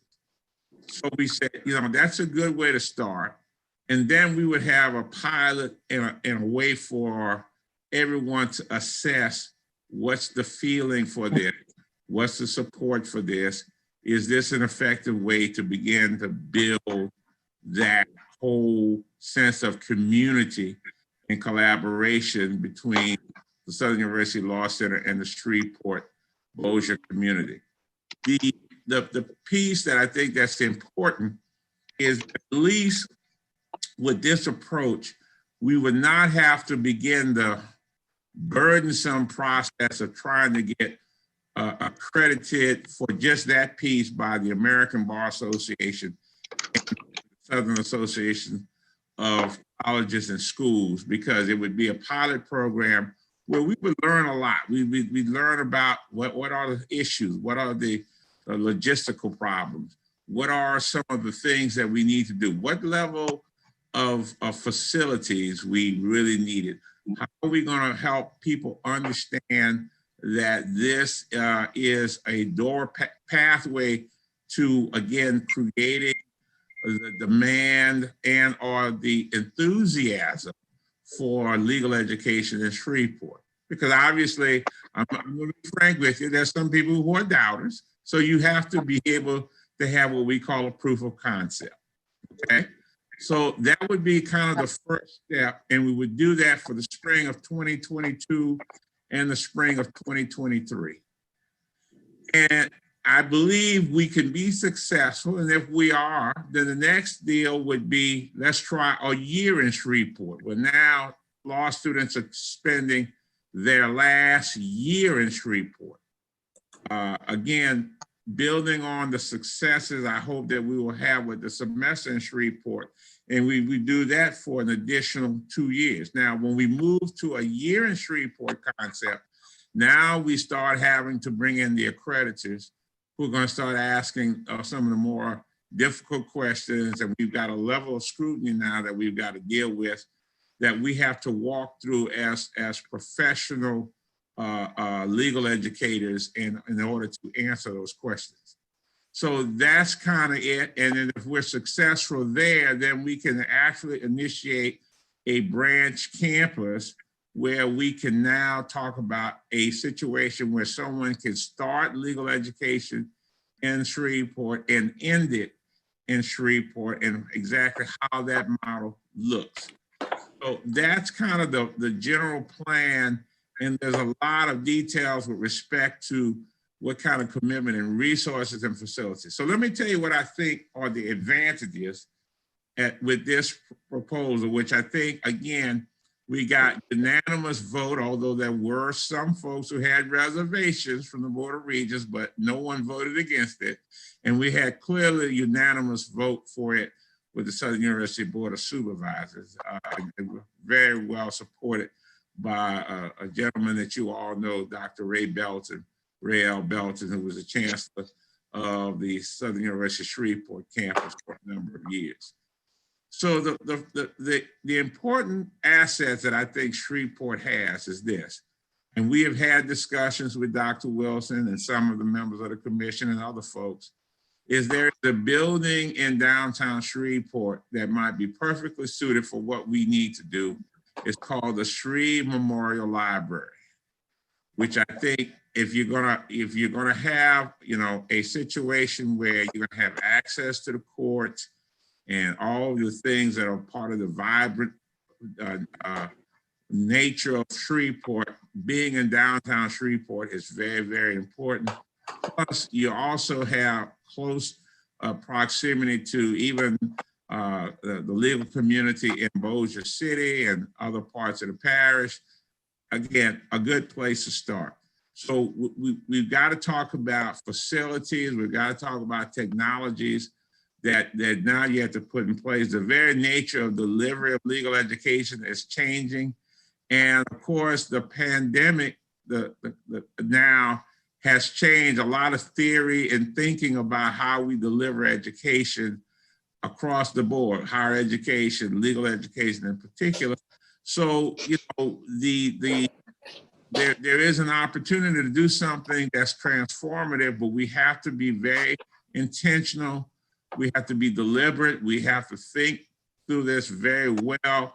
We have to plan well, and we have to understand the resources that are going to be needed. In addition, at least we have proposed a model that has never been really tried before in the state of Louisiana, although it has been tried and been successful in other parts of the country, which is a local-led funding mechanism. In other words, the big concern, obviously, with COVID-19 is there are issues, obviously, with the state budget, and there are issues with local budgets. But the bigger, when it comes to higher education, Louisiana has long suffered for the last decade cutbacks from state support. Yet the need for higher education continues to grow because we have to be competitive from a workforce perspective with everybody else in the country. And in other states, what you have is that in many situations, it's local governments that are a vital part of the funding mechanism of higher education because of their own need to make sure that their economies are vibrant with educational opportunities to draw people into their cities and counties, et cetera. So this model has never been tried in Louisiana, and I think that Caddo Parish is the place where this model can be tried. So, we have to have a lot of discussions. We got to think about this stuff creatively. And I believe that if we are really, really strategic, purposeful, and thoughtful, that we can create a new way of how higher education is delivered, how it's financed, and we can be creative, and we can. Is it me that did we lose John's connection? Hello. Yes, can you hear me? I can hear you just fine here. Okay. So anyway, those are my thoughts, but I want to commend the commission for having the foresight to say, let's try something new and different. Let's push for something that's going to truly be innovative for Caddo Parish, because I understand that there have been many discussions over many years, but this is the first time there's ever been an actual vote by a body to say, hey, let's try it. And we now have the green light to begin a process to get us to where ultimately I think a lot of citizens want to be at. Well said, Mr. Pierre. Thank you. I have, let's see, any commissioners on the board that would like to speak? I see Commissioner Jackson. Go ahead. Yeah, I was just going to say that Chancellor Pierre, we've already discussed it, that we were going to put together a working group of people to start working, because the clock is on and time is of the essence to get things going. And so I talked to Dr. Wilson the other day, and I talked with you as well, Chancellor Pierre, is to start getting that working group to actually start meeting and planning and working things out. So that once we get to that point of spring 22, we're not asking questions about what needs to be done or what can we do. Things are kind of ready to go. And so, again, we appreciate Southern Law School's interest here, but, we're looking forward to having a working group sitting down, doing the nuts and bolts of it. I've had so many people reach out, black and white, Democrat and Republican, reach out saying it's a great idea. Put me on the working group. How can I get on the working group? So I think we're going to have a great group of people working toward a finish here in Caddo Parish. I see no other commissioners on the board. I apologize. Commissioner Cawthorn, go ahead.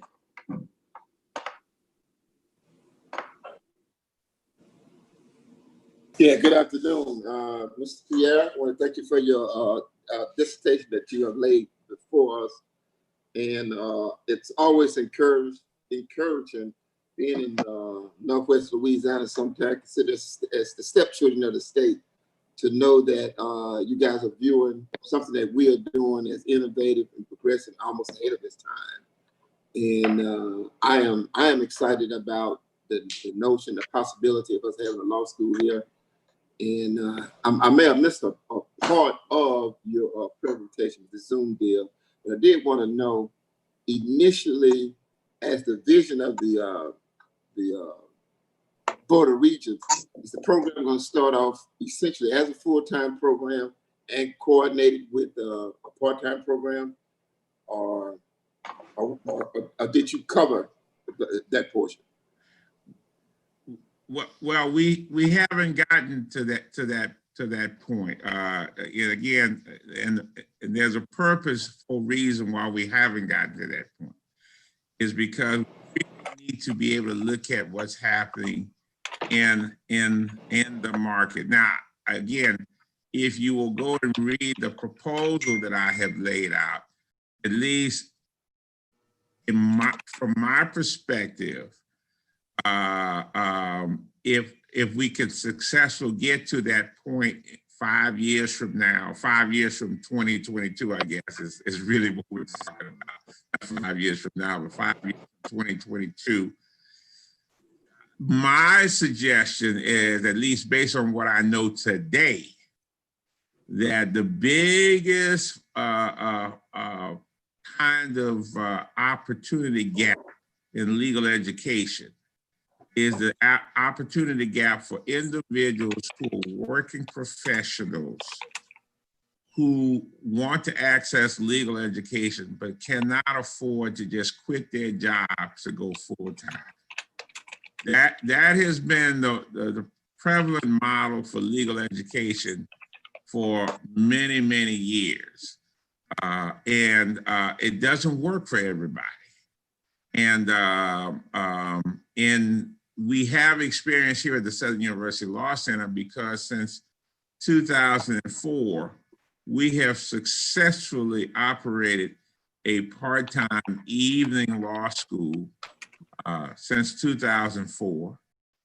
It has afforded educational opportunities, legal educational opportunities to many more people that have ever imagined having those educational opportunities.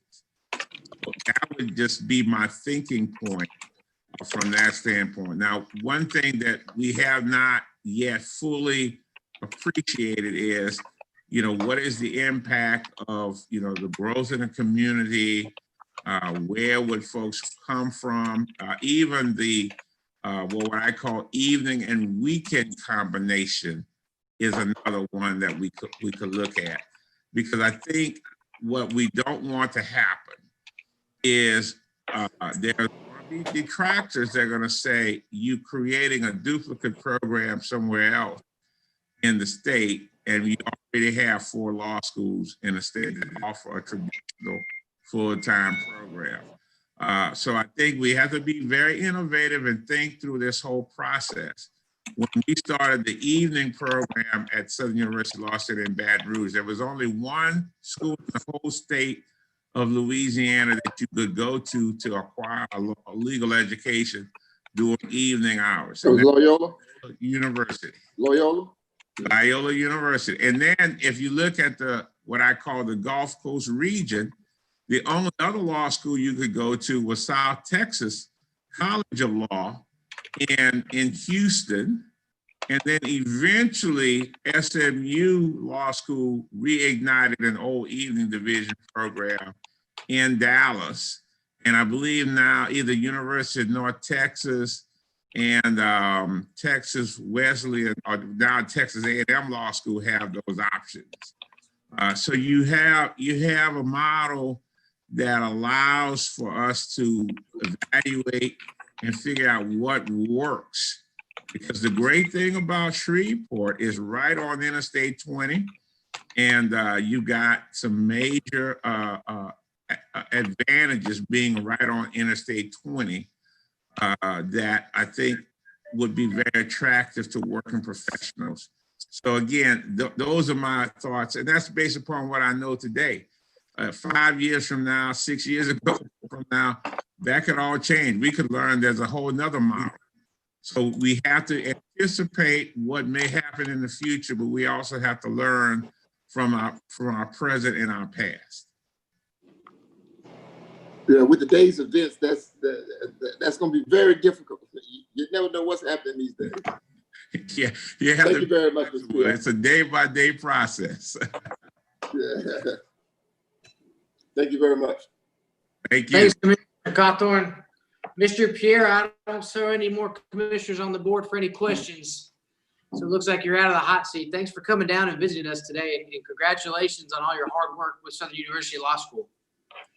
Thank you very, very much again.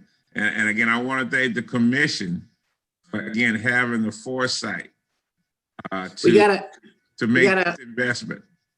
We got to lay a lot of hard work on the shoulders of Commissioner Jackson. He did a lot of the hard work, so he gets the brunt of it. And Professor, Mr. Chairman. Yes, sir. I want to take the opportunity to thank Professor for educating my daughter-in-law. Matter of fact, I have a couple of lawyers now in the family. Thank you, Commissioner Burrell. All right, Mr. Pierre, have a great evening. Thanks for coming down. All right, take care. You all have to stay safe and stay well. Mr. Everson. This brings us to adopt regular session minutes, and on your agenda, you have the regular session minutes for. Move for adoption. Second. I think that motion was by either Burrell or Cawthorn and seconded by the other one. Yeah, second. All right, that passed by acclamation. We also have the meeting minutes for the alcohol hearing on June 15th, 2020. Move for adoption. Second. Got a motion to adopt by Commissioner Burrell and second by Commissioner Hopkins. That passes by acclamation as well.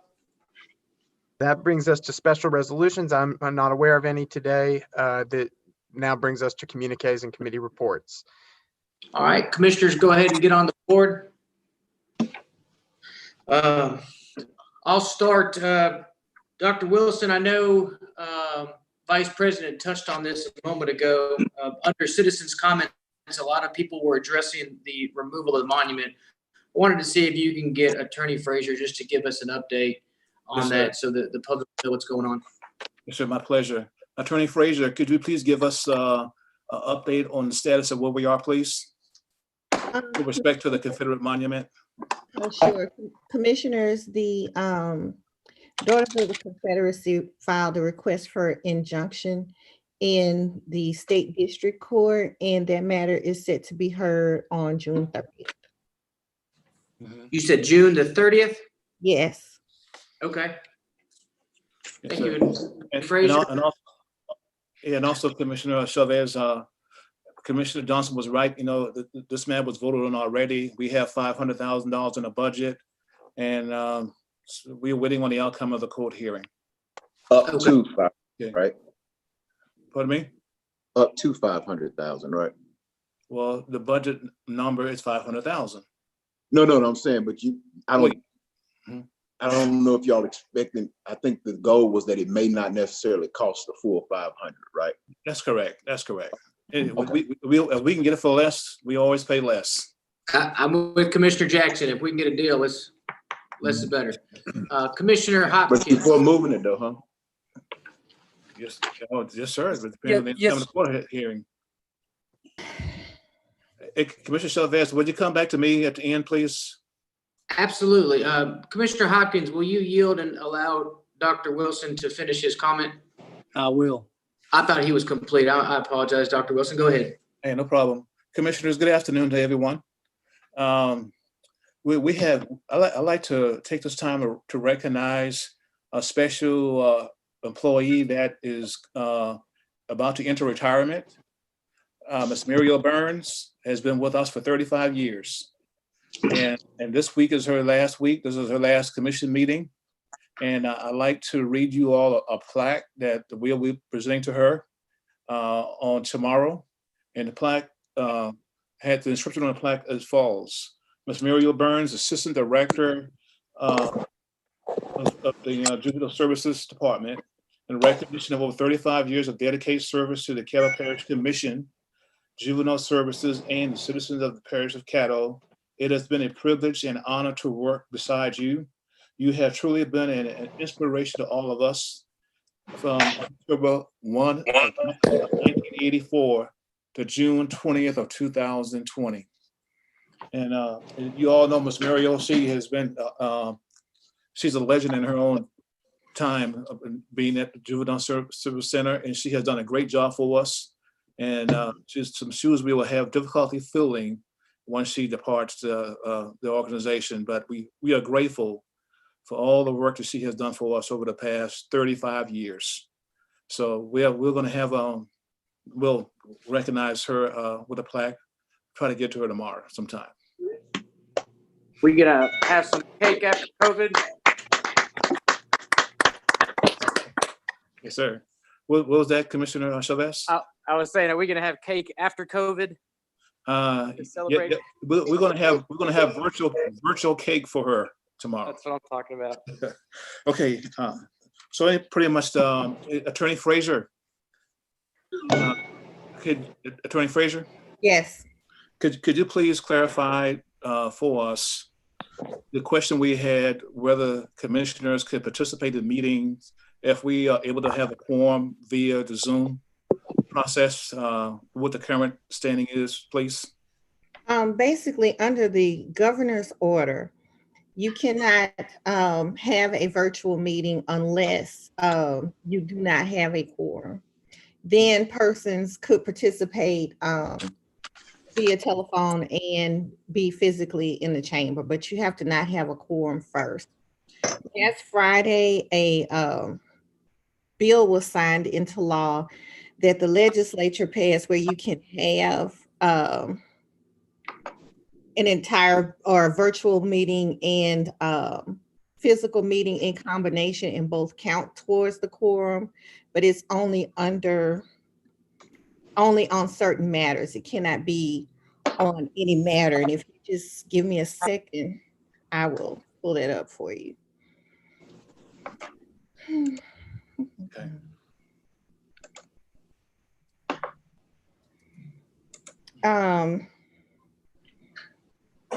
Basically, the new law states that when there is a pandemic or a gubernatorially declared state of emergency, you can meet about matters that are directly related to the public body's response to the disaster or emergency and are critical to the health, safety, or welfare of the public. Matters that, if they are delayed, will cause curtailment of vital public services or severe economic dislocation and hardship, or matters that are critical to the continuation of the business of the public body and that are not able to be postponed to a meeting held in accordance with the other requirements of the chapter, which means you cannot hold a physical meeting. Okay. Due to a legal requirement or other deadline that cannot be postponed or delayed. Okay. Attorney Fraser, could you make sure all the commissioners get a copy of that, please? I will. Okay. All right. Commissioner Chavez, that concludes my comments, sir, unless you have some question for me. Thank you, Dr. Wilson. No, and thank you for finding out about that information. Commissioner Hopkins. Yes, Mr. President, I just wanted to remind everyone that we did select a committee and we are on a timetable per our charter for our charter review committee. So if we want to, we probably still need to start meeting somehow or another with that group, because any changes that might come about from that group would need to be put on a ballot. That's all I have. Thanks, Commissioner Hopkins. Commissioner Vice President Johnson. Dr. Wilson, can you give us that update on Bentley Steel and Libby Glass? Yes, sir, I'd be glad to, Commissioner Johnson. I did check Libby Glass. You may or may not be aware, did file for Chapter 11 last week.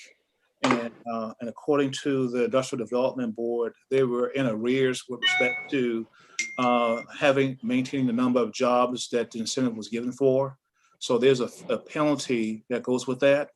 And the IDB Board, Attorney David Wolf, is working with Libby to get those funds as the penalties for not meeting the numbers. So that's action currently in progress. With respect to Bentley Steel, we did incentivize 2 projects for them in the construction of Bentler, and that was we abated half of the sales and use tax, was $2.4 million. And then the other incentive was to build a road from Highway 1 into the plant. The facility use tax incentive is pretty much off the table now because of the time has passed with that. And we are in the process, spoke with NLEP and also Attorney Frazier of reviewing the contract to see if there's anything that need to be assessed with respect to us building the road, which was $2.6 million from Highway 1 into the plant. So I still lack that information. I will probably get it in the forthcoming week, and I'll be able to let you know where that's. Thank you, Dr. Wilson. I just want to let the public know that even though I support a lot of the tax incentives when they starting to hire people and to keep the business going, but then when they also do layoffs, I'm also supportive to getting our money back. Thank you. Fair and balanced. I love it. Good job, Vice President. Moving on to Commissioner Atkins. Thank you, Mr. President. I just wanted to congratulate Ms. Burns on her years of service. Thank her for her many years of service to the parish, and wanted to thank her for the grace that she always displays, even when things around her aren't always as graceful. So she's been a wonderful member of our team, and I wish her luck in her retirement. Thank you very much. Thanks, Parliamentarian Commissioner Epperson. Okay. Had a call from a constituent yesterday afternoon stating that they were interested in starting a business. I gave him our number. He said he called this morning, and a young lady named Betty answered the phone, and he said she was so articulate. He said we ought to give her a raise, and said she then referred him to Ken Ward, and Ken Ward was very helpful too. So I told him we'll get Betty a raise, but we ain't gonna get Ken Ward one. Also, I'd like to, okay, but it's important. So for those of you that know how long I've been here, when I came down there, the way that we receive our customers is most important. That telephone speaks of how your business is. Yeah. And Wilson might remember when I put on an old baseball cap and a t-shirt and some jeans and went down and sat in the DA's office and sat there for 35 minutes before anybody asked me what my needs were. So we thank you all very much for having those type people that's working for us. Also, just a point of information, you know, the meatpacking plants were declared essential, even though they had high COVID rates of spread and deaths within that plant. A lot of low-income workers fill those facilities.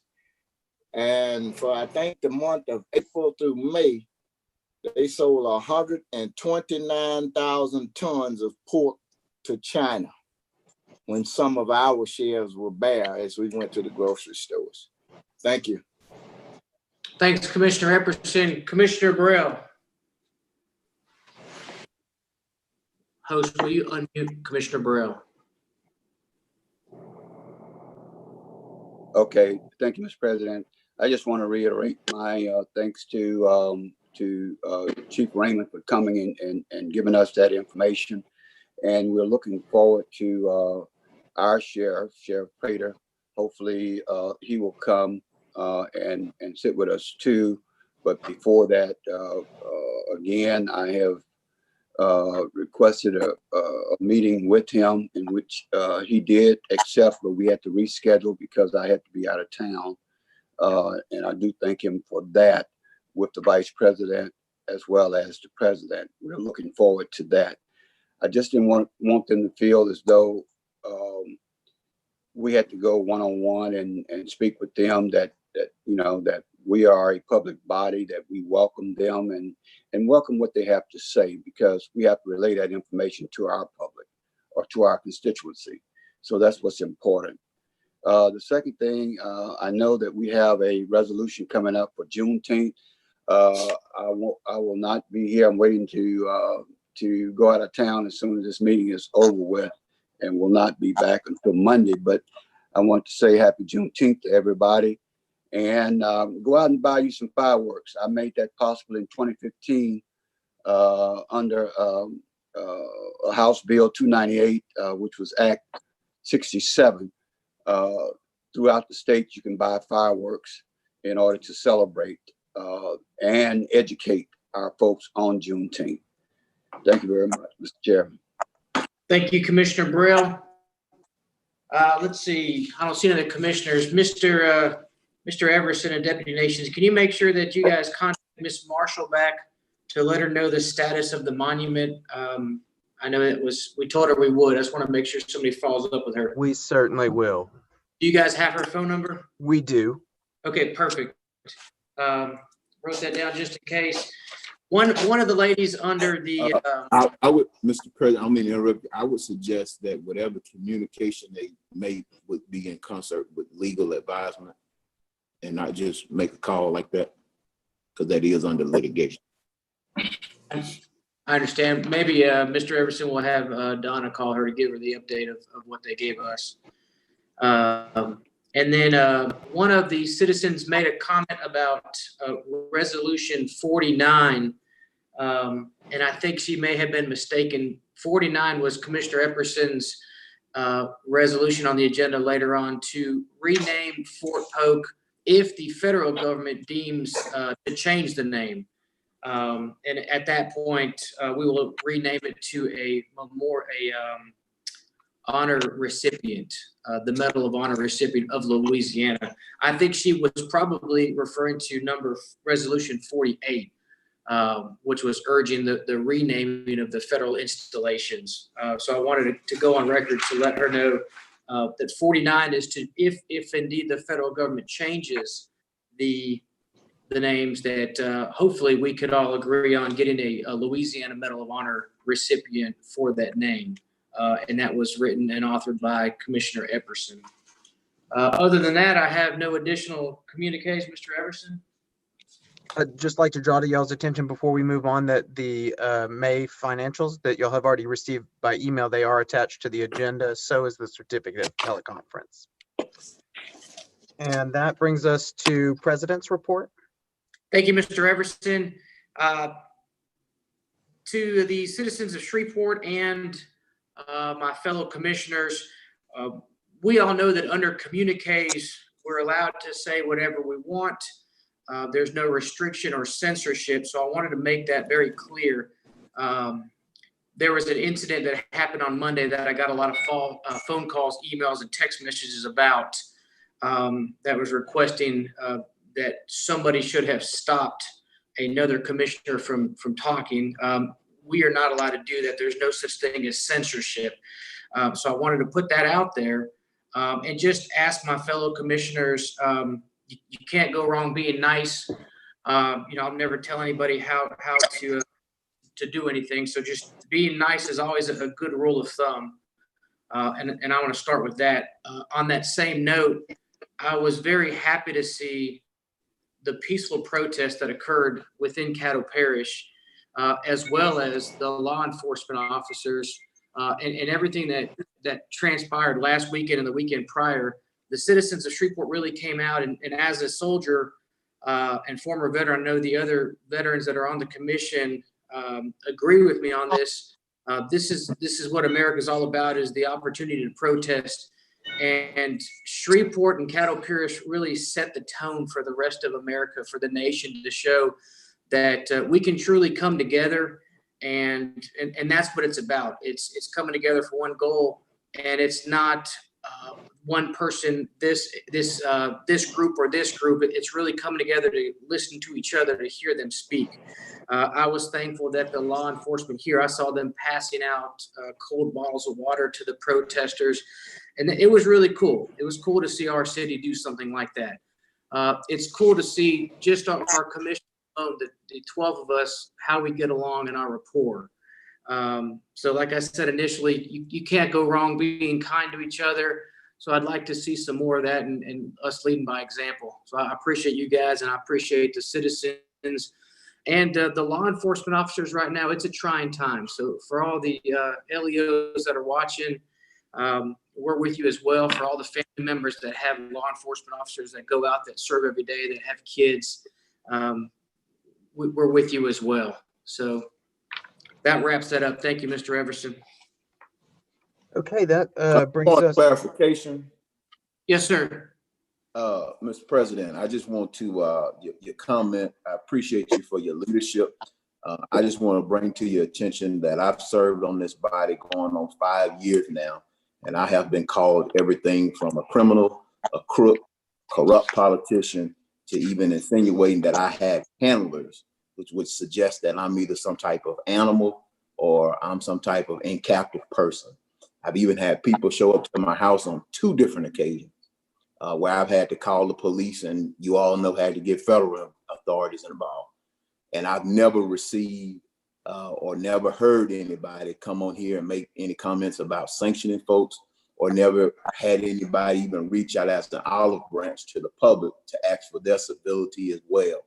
And so I think as leaders, if we're going to stress what tone and delivery that we're going to do things in, I think we have an obligation to make that known to the public as well.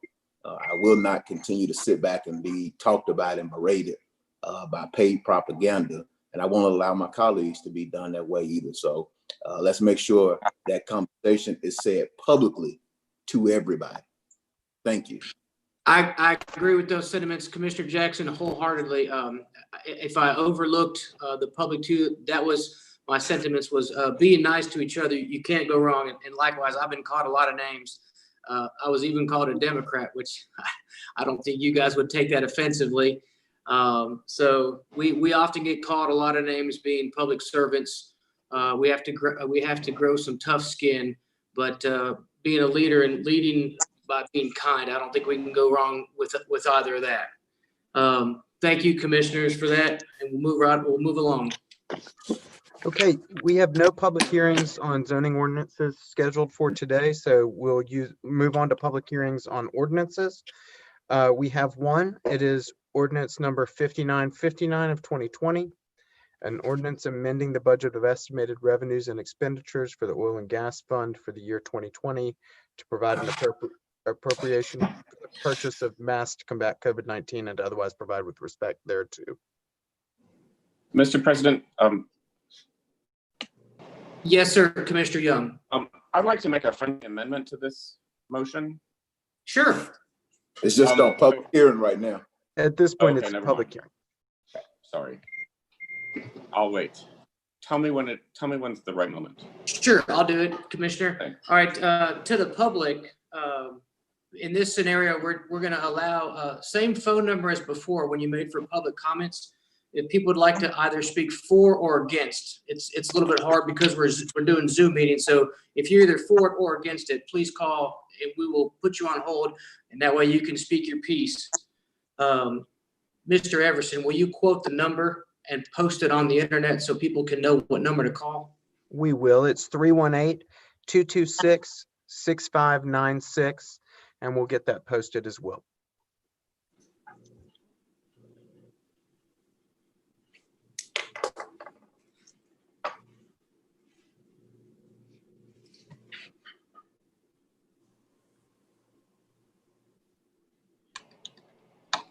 I can't hear any phones ringing. Anybody calling in? We're not receiving any at the moment. Okay, we'll go ahead and move along. Okay. Okay, so that brings us to zoning ordinances for final passage. We have none. Ordinances for final passage. We have ordinance number 5959, an ordinance amending the budget of estimated revenues and expenditures for the oil and gas fund for the year 2020 to provide an appropriation for the purchase of masks to combat COVID-19 and to otherwise provide with respect thereto. So move for second. Moved by Commissioner Watts, second by Commissioner Jackson. Commissioner Watts, would you like to speak on that? Thank you, Mr. President. Yes, commissioners, I thank you for your support of passing it to today for final passage. I am continuing to ask for your support. This ordinance is to help mitigate the spread of COVID-19 in Caddo Parish by allocating masks for our citizens. I believe this, along with proper hand washing, hand sanitizing, and continuing to practice social distancing, are proven methods to keep the spread of COVID-19 down. This is an additional initiative that we can support as a governing body. I also requested educational information from the CDC about proper use and how to place the mask on your face, removal, proper disposal, washing of the mask to prevent further spread by improperly placing it in a garbage disposal. These initial efforts have the opportunity for us as commissioners to educate and protect our constituents individually and collectively. We know that there has been at least 189 tragic deaths in Caddo Parish in less than 3.5 months. And according to the data from the CDC, it recommends that citizens need to continue in wearing face coverings at all times in public settings. So again, I ask for your support in this on this ordinance. I'm sorry. Thank you, Commissioner Watts. I show Commissioner Taliaferro. Thank you, Mr. President. Commissioner Gage Watts, do we have any plans in place for distribution? I know that we're all enthusiastic about, distribution of the masks and so forth, but I was just curious if we got a plan in place on who's going to get those masks, whether they're going to be healthcare units or we're going to go back to each commissioner in each area, gets a certain percentage. Could you, just elaborate on that if you know? If Absolutely. not, that's okay. Yeah. Yes, I think that each one of us, I believe that we're going to have a substitute motion that are coming, but depending on the actual number of masks that we get up to $100,000, we could allocate them within our own districts. So each commissioner could hold their own town hall meeting to make sure that each of their constituents got it. Because I know Commissioner Jackson, for instance, said District 3 did not get any the last time when there was a distribution. This way we can allocate those inside of our respective districts and make sure that our citizens are covered throughout our districts. Okay, I appreciate that. And I was just curious if there had been I don't know, for lack of a better word, a study on the areas, the population who will need them the most, and maybe a larger percentage of our masks go to either those commissioners or that specific area where our citizens are most vulnerable. That's a great question. And I think it's also a great opportunity to say something to the public who could be listening. No one is exempt from COVID-19. And because there is no cure or vaccination, then everyone needs a facial covering. There may be some who can afford to buy their own, but I don't think that you can have enough of them. Some of us have enough to, use it with each outfit. And then there are some who had some that need to be in the trash because that's all they have. So I think that up to that discretion, it would be up to us as individuals. But I don't think it's any separate group who needs them. Everyone needs those masks. Thank you, ma'am. Yes, sir. Thanks, Commissioner Taliaferro. Commissioner Young, are you still on the board from last time, or did you want to speak? Okay.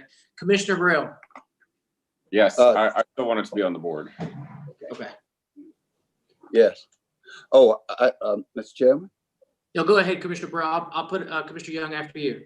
Oh, well, I just wanted to make a comment that I think this ordinance is timely because I watch a lot of national news and it's in the news now that a lot of states are starting to increase their COVID identification, at least 21, probably be up to 30 or 35, probably by the end of this month. So we're not over this thing yet. And I think that we need to be prepared. Louisiana is one of them. Thank you, Mr. President. Thanks, Commissioner Brill. Commissioner Young. Thank you, Mr. President. I wanted to make a friendly amendment to this ordinance to change the word mask to mask/face shields. Do I need a second in order to talk about that? The chair will second it, and Okay, we will wait on Attorney Frazier to make sure that we can add that during this ordinance. But I will second it in for discussion purposes. Great, thank you. The reason that I mentioned it is I've recently read that face shields can be a way of protecting yourself against the virus different from and also complementary to a cloth mask that you can wear on your face. And I just wanted us to be able to legally purchase some proportion of face shields, which are like a plastic shield. There are actually some that are manufactured in Shreveport, Caddo Parish right now. So just so that we would have the option of getting some of those to complement our masks. That's all.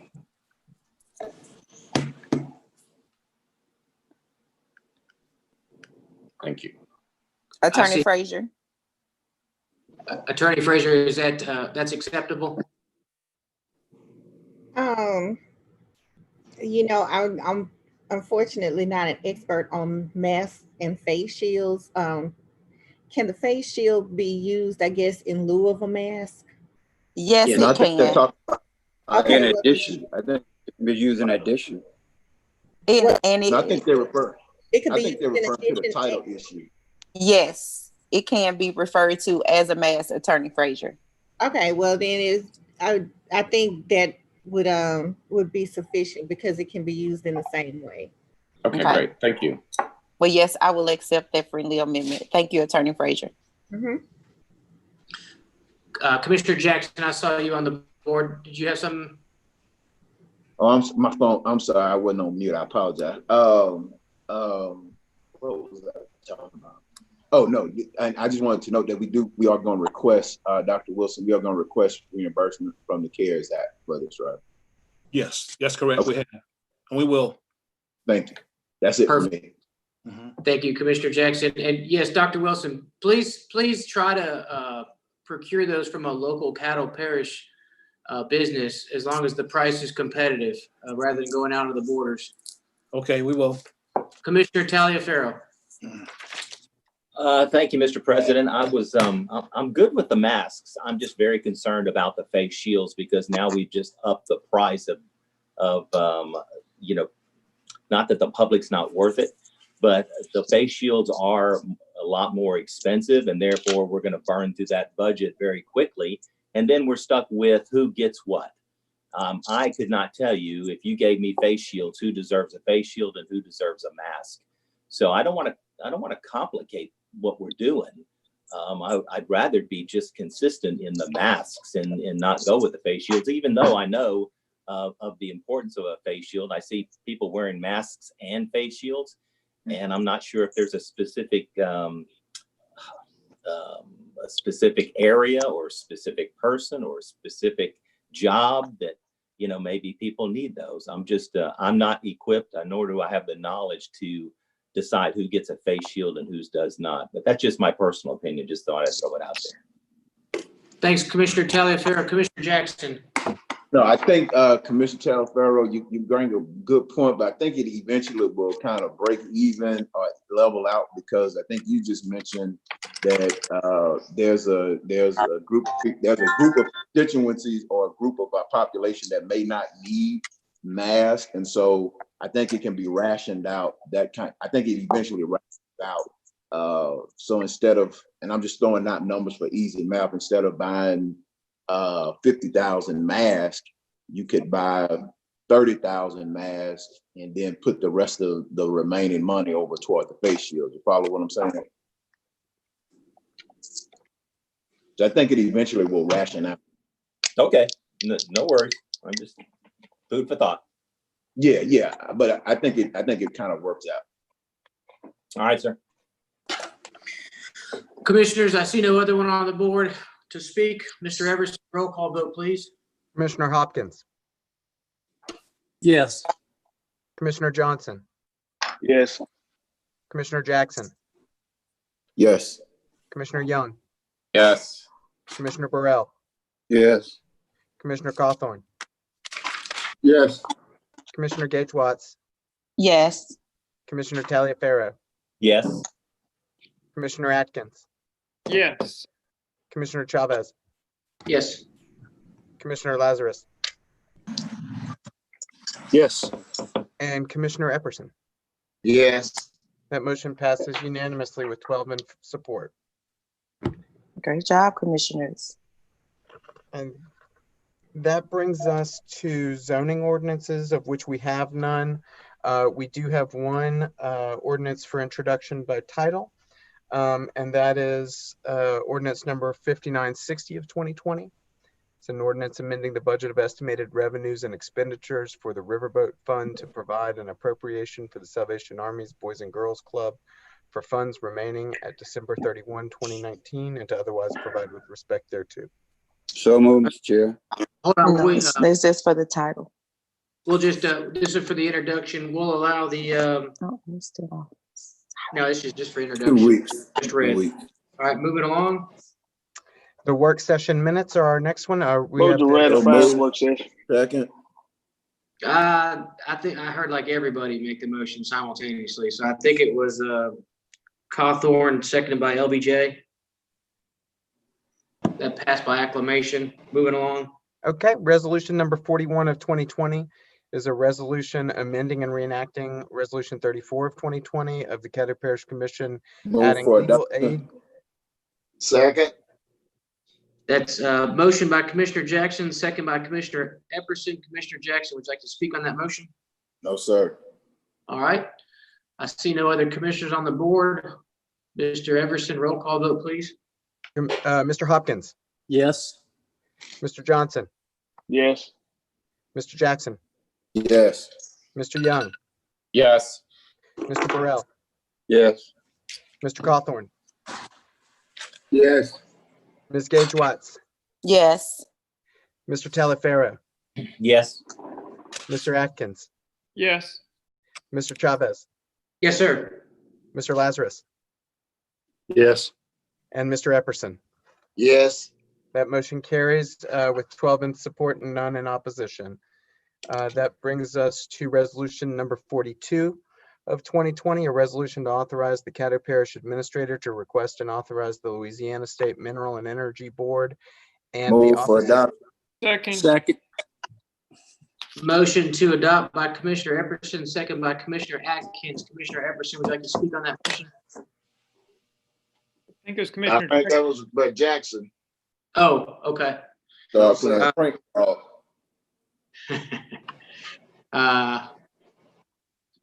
Mr. Everson, roll call vote, please. Commissioner Hopkins, Yes. Commissioner Johnson, Yes. Commissioner Jackson, Yes. Commissioner Young, Yes. Commissioner Burrell, Yes. Commissioner Cawthorn, Yes. Commissioner Gage Watts, Yes. Commissioner Taliaferro, Yes. Commissioner Atkins, Yes. Commissioner Chavez, Yes. Commissioner Lazarus, Yes. and Commissioner Epperson. Yes. That passes with 12 in support and none in opposition. Brings us to resolution number 43 of 2020, a resolution of support for the Federal Justice and Policing Act of 2020 and to otherwise provide with respect thereto. Move for Commissioner adoption. Second. I'm sorry, I had Commissioner Young on the board. Oh, may I make a friendly amendment to this resolution also? Sure, we got Commissioner Epperson made the motion. I believe the second was by Commissioner Watts. Commissioner Epperson, would you like to speak on that motion first before Commissioner Young makes a friendly amendment? I'd like to hear Commissioner Young's amendment. Okay, Commissioner Young, you have the floor. Thank you, Commissioner Epperson, and thank you, Mr. President. I am supportive of this resolution, and I wanted to add as an amendment just the phrase in the title, a bipartisan after before the word federal, and I also wanted to include in the text where we urge the Congress to pass the bill. I wanted to add the phrase a meaningful bipartisan reform bill, just for obvious reasons. I'd second that. Thank you. Commissioner Epperson, you said you will accept that? Yes, I will. Okay. That's very good. All right. Commissioner Cawthorn, and then yes, Commissioner Cawthorn, and then Commissioner Taliaferro. Just thank you, Mr. Chair. To Commissioner Young, just for my own personal clarification, what does a meaningful bipartisan look like? Well, so if I may answer directly, this seems, this is certainly going to be a very complicated piece of legislation. So I can't describe it in detail. I think that something that's meaningful would answer the demands of the people who are calling for racial justice, and something that's bipartisan would also have input from both parties, which I think is necessarily going to be the case because the two houses of Congress are controlled by different parties. All right. Thank you, Mr. Chair. Thank you, Commissioner Cawthorn. Commissioners, I don't know if you were aware of this, but the president passed an executive order this week, and thank you, Mr. Everson, for saying this. I'm not going to read the entirety of it, but it's directly impacted in this Federal Justice and Policing Act, where the president writes, law enforcement officers provide the essential protection that all Americans require to raise their families and lead productive lives. The relationship between our fellow citizens and law enforcement officers is an important element in their ability to provide that protection. By working directly with their communities, law enforcement officers can help foster a safe environment where we all can prosper. Unfortunately, there have been instances in which some officers have misused their authority, challenging the trust of the American people with tragic consequences for individual victims, their communities, and our nation. All Americans are entitled to live with the confidence that the law enforcement officers and agencies in their communities will live up to our nation's founding ideals and will protect the rights of all persons, particularly in effect African American communities. We must redouble our efforts as a nation to swiftly address instances of misconduct. This was actually and it's a lot longer, but I'm going to get Mr. Everson to send you it.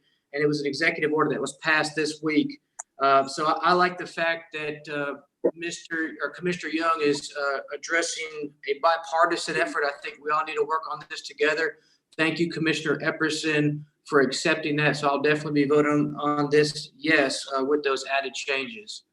I got Commissioner Taliaferro next. Yeah, thank you, Mr. President. I believe everybody understands that there's no secret that this bill was written behind closed doors, by Speaker Pelosi, and with zero input from the other side of the aisle. And although there are some provisions in it, which I agree with, there are many more that I do not. I won't be supporting this bill in its current form without bipartisan discussion and reform, as Commissioner John Paul suggested. However, I would like to see our resolution changes in writing before, I don't know if that's possible or not, but in its current form, I cannot support the resolution. Now, if we can get it revised and revisit it and take another vote, I'm all for that as well. Gotcha. Thank you, Commissioner Taliaferro. I have Atkins, and then Jackson, and then Commissioner Epperson.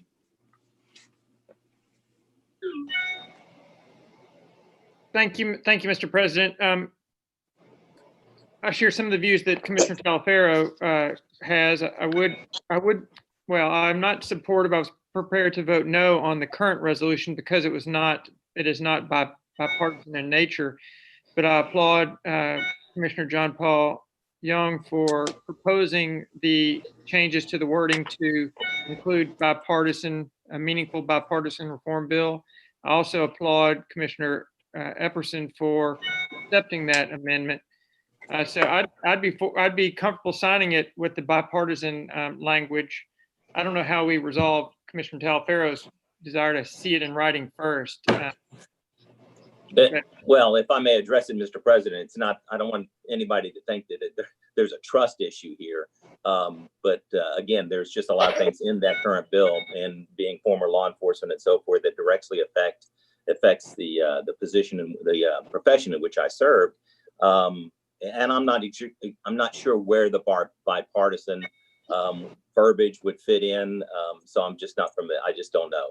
So that's just my preference. Understandably. Commissioner Atkins, you still have the floor. Are you complete? Yes, yes, sir, Mr. President. Thank you. Oh, Mr. President, if I may, I would ask if someone's got a beeping phone, we might silence the phone or mute the speaker. I agree with that. Commissioner Jackson. Yes, Commissioner John Paul, if I'm correct, it sounds like your amendment, it basically sounds like your amendment is suggesting or encouraging that, and Commissioner Epperson accepted it. It sounds like your amendment is pushing for it sounds like your amendment is pushing what's currently on the table toward a more bipartisan effort, correct? That's correct. Okay, so I hear the conversation about what's currently out there. I know the Senate also has drafted and released their version of their bill, which was not done with support of Democrats on the Senate. And unlike the body that we have here, we have a unilateral body where it's only one unicameral, where it's only one body, legislative body. As in Congress, they have a bicameral body. And so what you will more than likely have is those two bodies will have to come to some type of agreement at some point. It will ultimately have to become bipartisan in order to pass. The Senate version is not going to pass the House. The House version is probably not going to pass the Senate. And so it'll probably end up with conference where the two bodies will have to come to some type of conclusion to get an ultimate bill. And then you've got the president who has the ultimate veto. And I also want to add that executive orders don't have the effects of law. And so, you know, that executive order can expire within 90 days, 100 days, or when the president leaves office, at least January 2021 is my hope. But I just wanted to put that out there, that it seems like the amendment gives us that opportunity to emphasize the bipartisan fashion that seems to be an issue of conflict for some people. Thank you, Mr. President. That's it for me. Yes, sir, Commissioner Jackson. Commissioner Epperson. Commissioner Jackson hit the nail on the head. Just wanted to inform those of you that may not be familiar with the process. A Democrat-controlled House, a Republican-controlled Senate, of course, plus the president issued an executive order, which, you know, does not really carry a lot of weight for a certain length of time. They will be have a conference on it, and that's what it's all about. I think John Paul made an excellent amendment to that motion, because that's why they are there, to sit down together and work something out. And I hope that we would vote in favor of this, and let's move on. Well said, Commissioner Epperson. Hey, commissioners, I got a lot of people with their hands still up that have already spoke. I'll call on you again. If you have spoken and you want to speak again, make sure it's on there. If you don't, make sure you take it off. I got Commissioner Hopkins. I'm sorry, Commissioner Hopkins, have you already spoken? No. Okay, go ahead. I too, at this point, and there are some items in this Federal Justice in Policing Act that are good, but there's a lot of things I have a great concern on. The Justice Act that's currently in Senate by Senator Tim Scott, they'll have their day with their committees and stuff. I think before we do anything, we ought to have a bill that has been vetted through both places, conference committed, and then brought back for a vote. If we want to support it at that time, maybe it'll be a better bill. This bill is not a good bill, in my opinion, and that's one person's opinion. I'm not prepared to vote yes on this resolution today, and I will not vote yes. Thank you. Thank you, Commissioner Hopkins. Commissioner Braille. Thank you, Mr. President. This is one bill that I've been following, and as you know, I've been in the state legislature. There will be compromise if anything goes forward, and I think Commissioner John Paul did hit it on the head in terms of bipartisan, because you know, for it to go anywhere, anything that's going to be as controversial as this will have to have bipartisan support. And again, going back and reiterating that the Senate has put forth a bill which did not include any Democrats. So it's no, we know what's going on up there. They don't get along very well, but in the end, I know that in order for anything to go forward, it's going to have to have bipartisan support. So I think that this would be opportune to put that language in there from us, regardless of which way it goes. And I think that we can do it at this point and not have to wait until it goes to our conference committee, because we're expressing our views early on as to what we think should move forward. And given the fact that that language is in there, is sending a bipartisan message from us, from the commission, that we would like for it to be done and to be done this way. Thank you, Mr. President. Thank you, Commissioner Burrell. Commissioner Vice President Johnson. Call for the question. Second. Got a question has been called by Vice President Johnson and seconded by, was that Cawthorn? Oh, Jackson. Jackson. Mr. Richardson, please roll call. Commissioner Hopkins, Yes. Johnson, Yes. Jackson, Yes. Young, Yes. Burrell, Yes.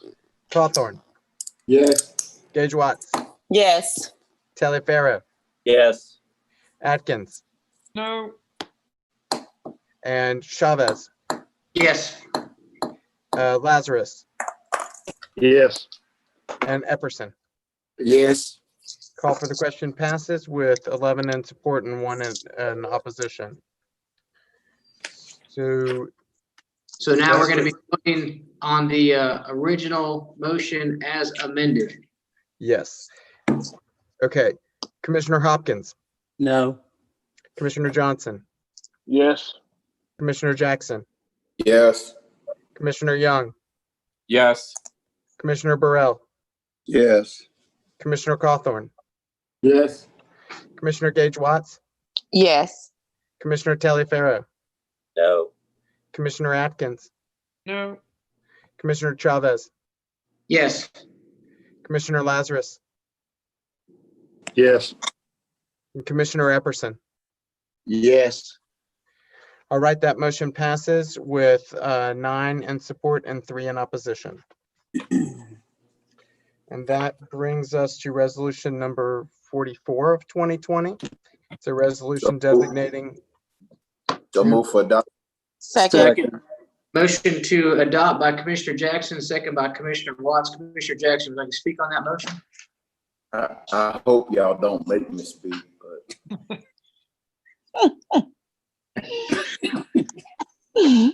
I think we know what he means. Right. Commissioner Taliaferro. That was a mistake. I got the wrong resolution.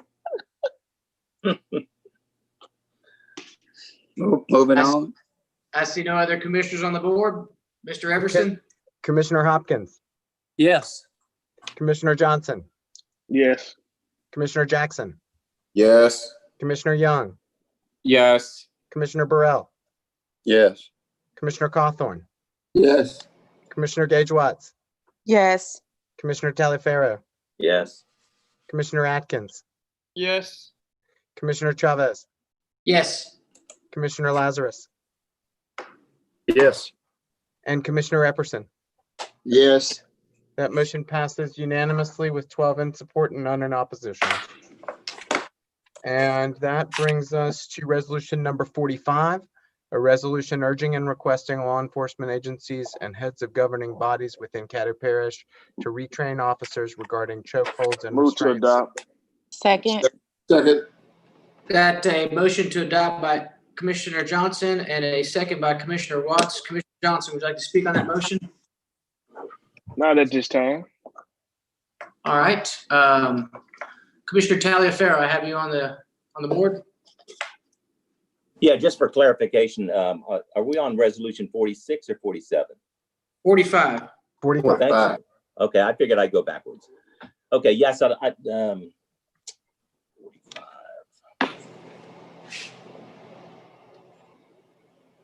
I'm sorry, Commissioner Telfair, you said you did not want to speak? No, I'm good right now. Hold on. Okay. Commissioner Hopkins. Yeah, I just wanted to point out again that, with talking to the chief earlier, that I'm not sure this resolution is really needed anymore. I mean, the city of Shreveport had made changes with the way they do things in the police department concerning chokeholds. That's going to filter to the academy, which is going to be taught to all the smaller towns, which they will now do the same thing. And then all you have left is the sheriff. I don't believe the sheriff teaches chokeholds in his academy either. So I think we're working on something that and I appreciate the Commissioner Johnson and Gage Watts for bringing it, but I really don't think it's needed now. And so I'm not going to vote for it because I think we're just rehashing something that now has been taken care of. And I agree what was done with Mr. Floyd was criminal. And I don't think anybody should be treated like that in any instance. But I'm just not going to support trying to tell other police departments and government agencies how they should do their business. And I know it's only a request, and really and truly, they can get it and throw it in the garbage can. But I just don't think we ought to be doing that. Thank you. Thank you, Commissioner Hopkins. Commissioners, I asked the Mr. Everson to shoot over the verbiage of the updates that the city of Shreveport is going to implement. And Mr. Everson, if you would send it to everybody else, but on the purpose, it says it's the purpose of the general order is to establish guidelines for the appropriate use of force by members. And the policy, it shall be the policy of the Shreveport Police Department that members use only force that is objectively reasonable to effectively bring an incident under control while protecting the lives of the officer and others. Officers will use only level of forces with a reasonable, prudent officer would use under the same or similar circumstances. I agree with Commissioner Hopkins. It seems like the steps have been made. Obviously, this resolution was brought forth simultaneously as the city of Shreveport was working to correct the action and maybe heard this off. So I applaud them for those actions. It doesn't really seem like it's needed. And I will allow any commissioner that may want to make a substitute motion to maybe add these words, and I'd be willing to adopt it, but as in its current states, it seems it's unneeded. Mr. President? So that's my take on it. Yes, sir, Commissioner Telfair, you're next on the board. Yes, sir, and I appreciate it. Thank you for giving me the opportunity. As I stated in Monday's work session, I was concerned about the verbiage limiting the use of this technique should the officer's life be in jeopardy. And I do believe, as has been indicated, that the president's executive order signed on Tuesday addresses this to my satisfaction.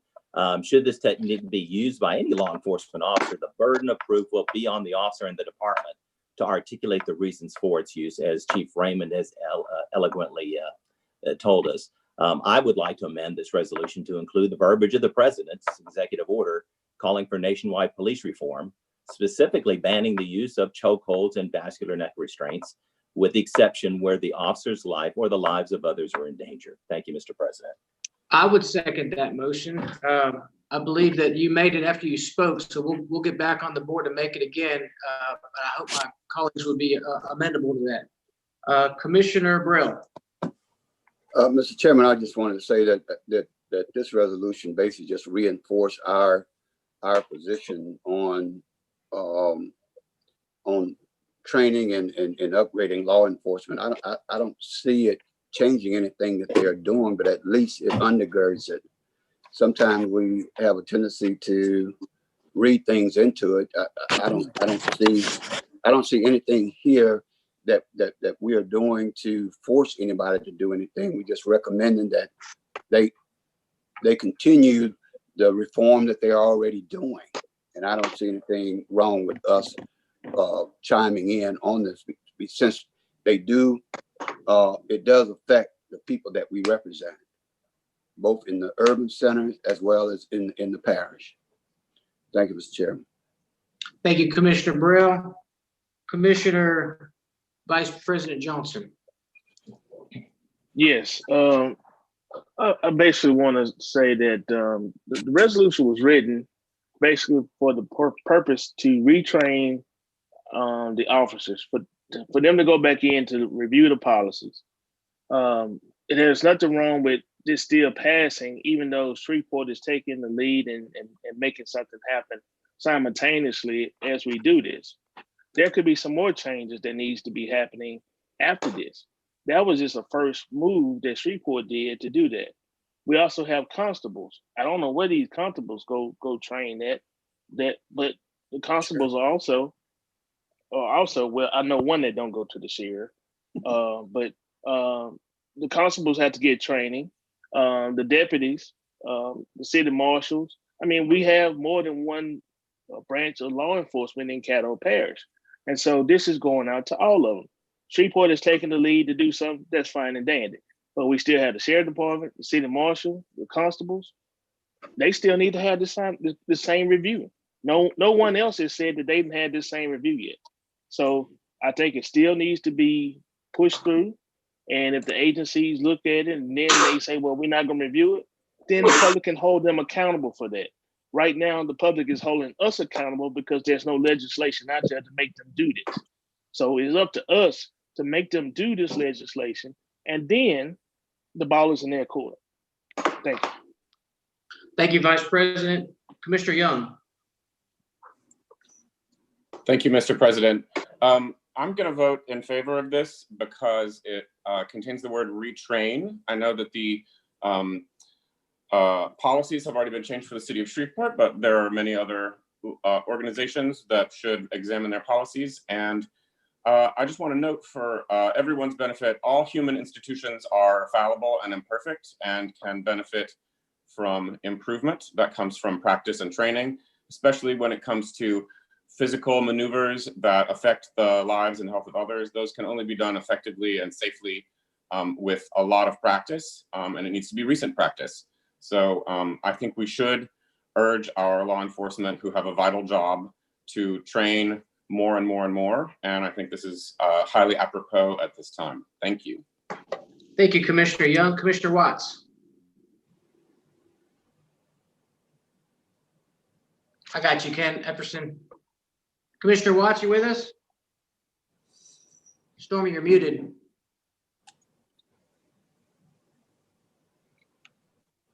For some reason, she can't be Can unmuted you for hear Maureen. me? Can There you you hear go. me? Yes. Okay. Thank you. Thank you, Mr. President. You know, the biggest room there is room for improvement. Each year, we as commissioners have to take a yearly ethical training course, regardless if there are updates or the same thing that we train for the year in advance. It's a requirement to continue to be able to educate yourselves. I think that the least we could do in this is make this resolution a suggestion to the police officers as why this chokehold is no longer acceptable. It is our duty, it is our responsibility as legislators to pass this information on, and at least we have done our part. The ball is in our court at this time, and it is up to us to make that decision. If there had been better policing or more training to handle situations that were out of control, we may not be having this conversation.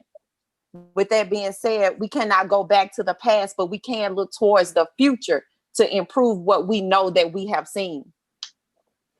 Anytime and anything that you do, if it's sports or anything, you watch instant replays. You know, if things just don't look quite right on the field, you have an opportunity to look at it. And when I listen to some of my colleagues talk about where there's a disagreement, I'm wondering if you're watching the same thing that we saw. You know, what will it take for you to see what we see? And what will it take for you to do something that will make a difference in the lives of others? That's all I got, Mr. President. Thank you, Commissioner Watts. Commissioner Epperson, you're up. You're on. Host, will you unmute Ken? Call Second, for the question on motion? second. Second. Got motion, call for the question, second by Commissioner Jackson. Saw his Mr. lips move. Call vote, please. Hopkins, Yes. Johnson, Yes. Jackson, Yes. Young, Yes. Burrell, Yes. Cawthorn, Yes. Gage Watts, Taliaferro, Yes. No. Atkins, He's muted. okay, Commissioner Atkins, I can't hear you. Chavez, No, No. okay, got it. Chavez, No. Lazarus, Yes. and Epperson. Yes. Okay, that motion carries with 9 in support and 3 in opposition. All right, we are voting on the original motion. The amendment did not get added yet. Okay, so this is, we'll start with Hopkins, No. Johnson. What we voting on this time? This is to adopt resolution 45 unamended. Unamended. Yes. I thought we did voted. Oh, We okay. voted to Voted, call for question. call for the question. Oh, okay, my bad. I'm doing too much over here. So, this is for the amendment part? No, The no, unamended. it's for the Just for motion. the resolution 45. Oh, okay. Yes. Okay, Jackson, Yes. Young, Yes. Burrell, Yes. Cawthorn, Yes. Gage Watts, Yes. Taliaferro, No. Atkins. yes, I'm sorry, Commissioner Atkins, I didn't hear you. yes, Okay, Commissioner Chavez, No. Commissioner Lazarus, No. and Commissioner Epperson. Yes. Okay, that motion passes with 8 in support and 4 in opposition. And that brings us to resolution number 46 of 2020, a resolution urging and requesting the Louisiana legislature to review Louisiana law regarding sexual conduct between law enforcement officers and detainees and So otherwise moved. privileged. Second. Second. Motion passed, motion forwarded by Commissioner Watts and second by Commissioner Everson. Commissioner Watts, would you like to speak on your motion? That was Cawthorn. Cawthorn, okay. Commissioners, I spoke on this on Monday, and if I need to, I'll speak again. If not, if anyone else wants to speak or whatever. I see no other commissioners on the board. I'm sorry. Commissioner Jackson just got on. Go ahead, Commissioner Jackson. Yeah, I would like to, in global resolution number 47, resolution 46 and resolution number 47. Second. All right. Commissioner Jackson, would you like to speak on that motion? No, sir. Commissioner Burrell, I see you on the board. Well, I just wanted to speak on 46. I'm just saying that I'm not sure why that hadn't been done already. But anyway, that's where we are. Thank you, Commissioner Burrell. Commissioner Taliaferro.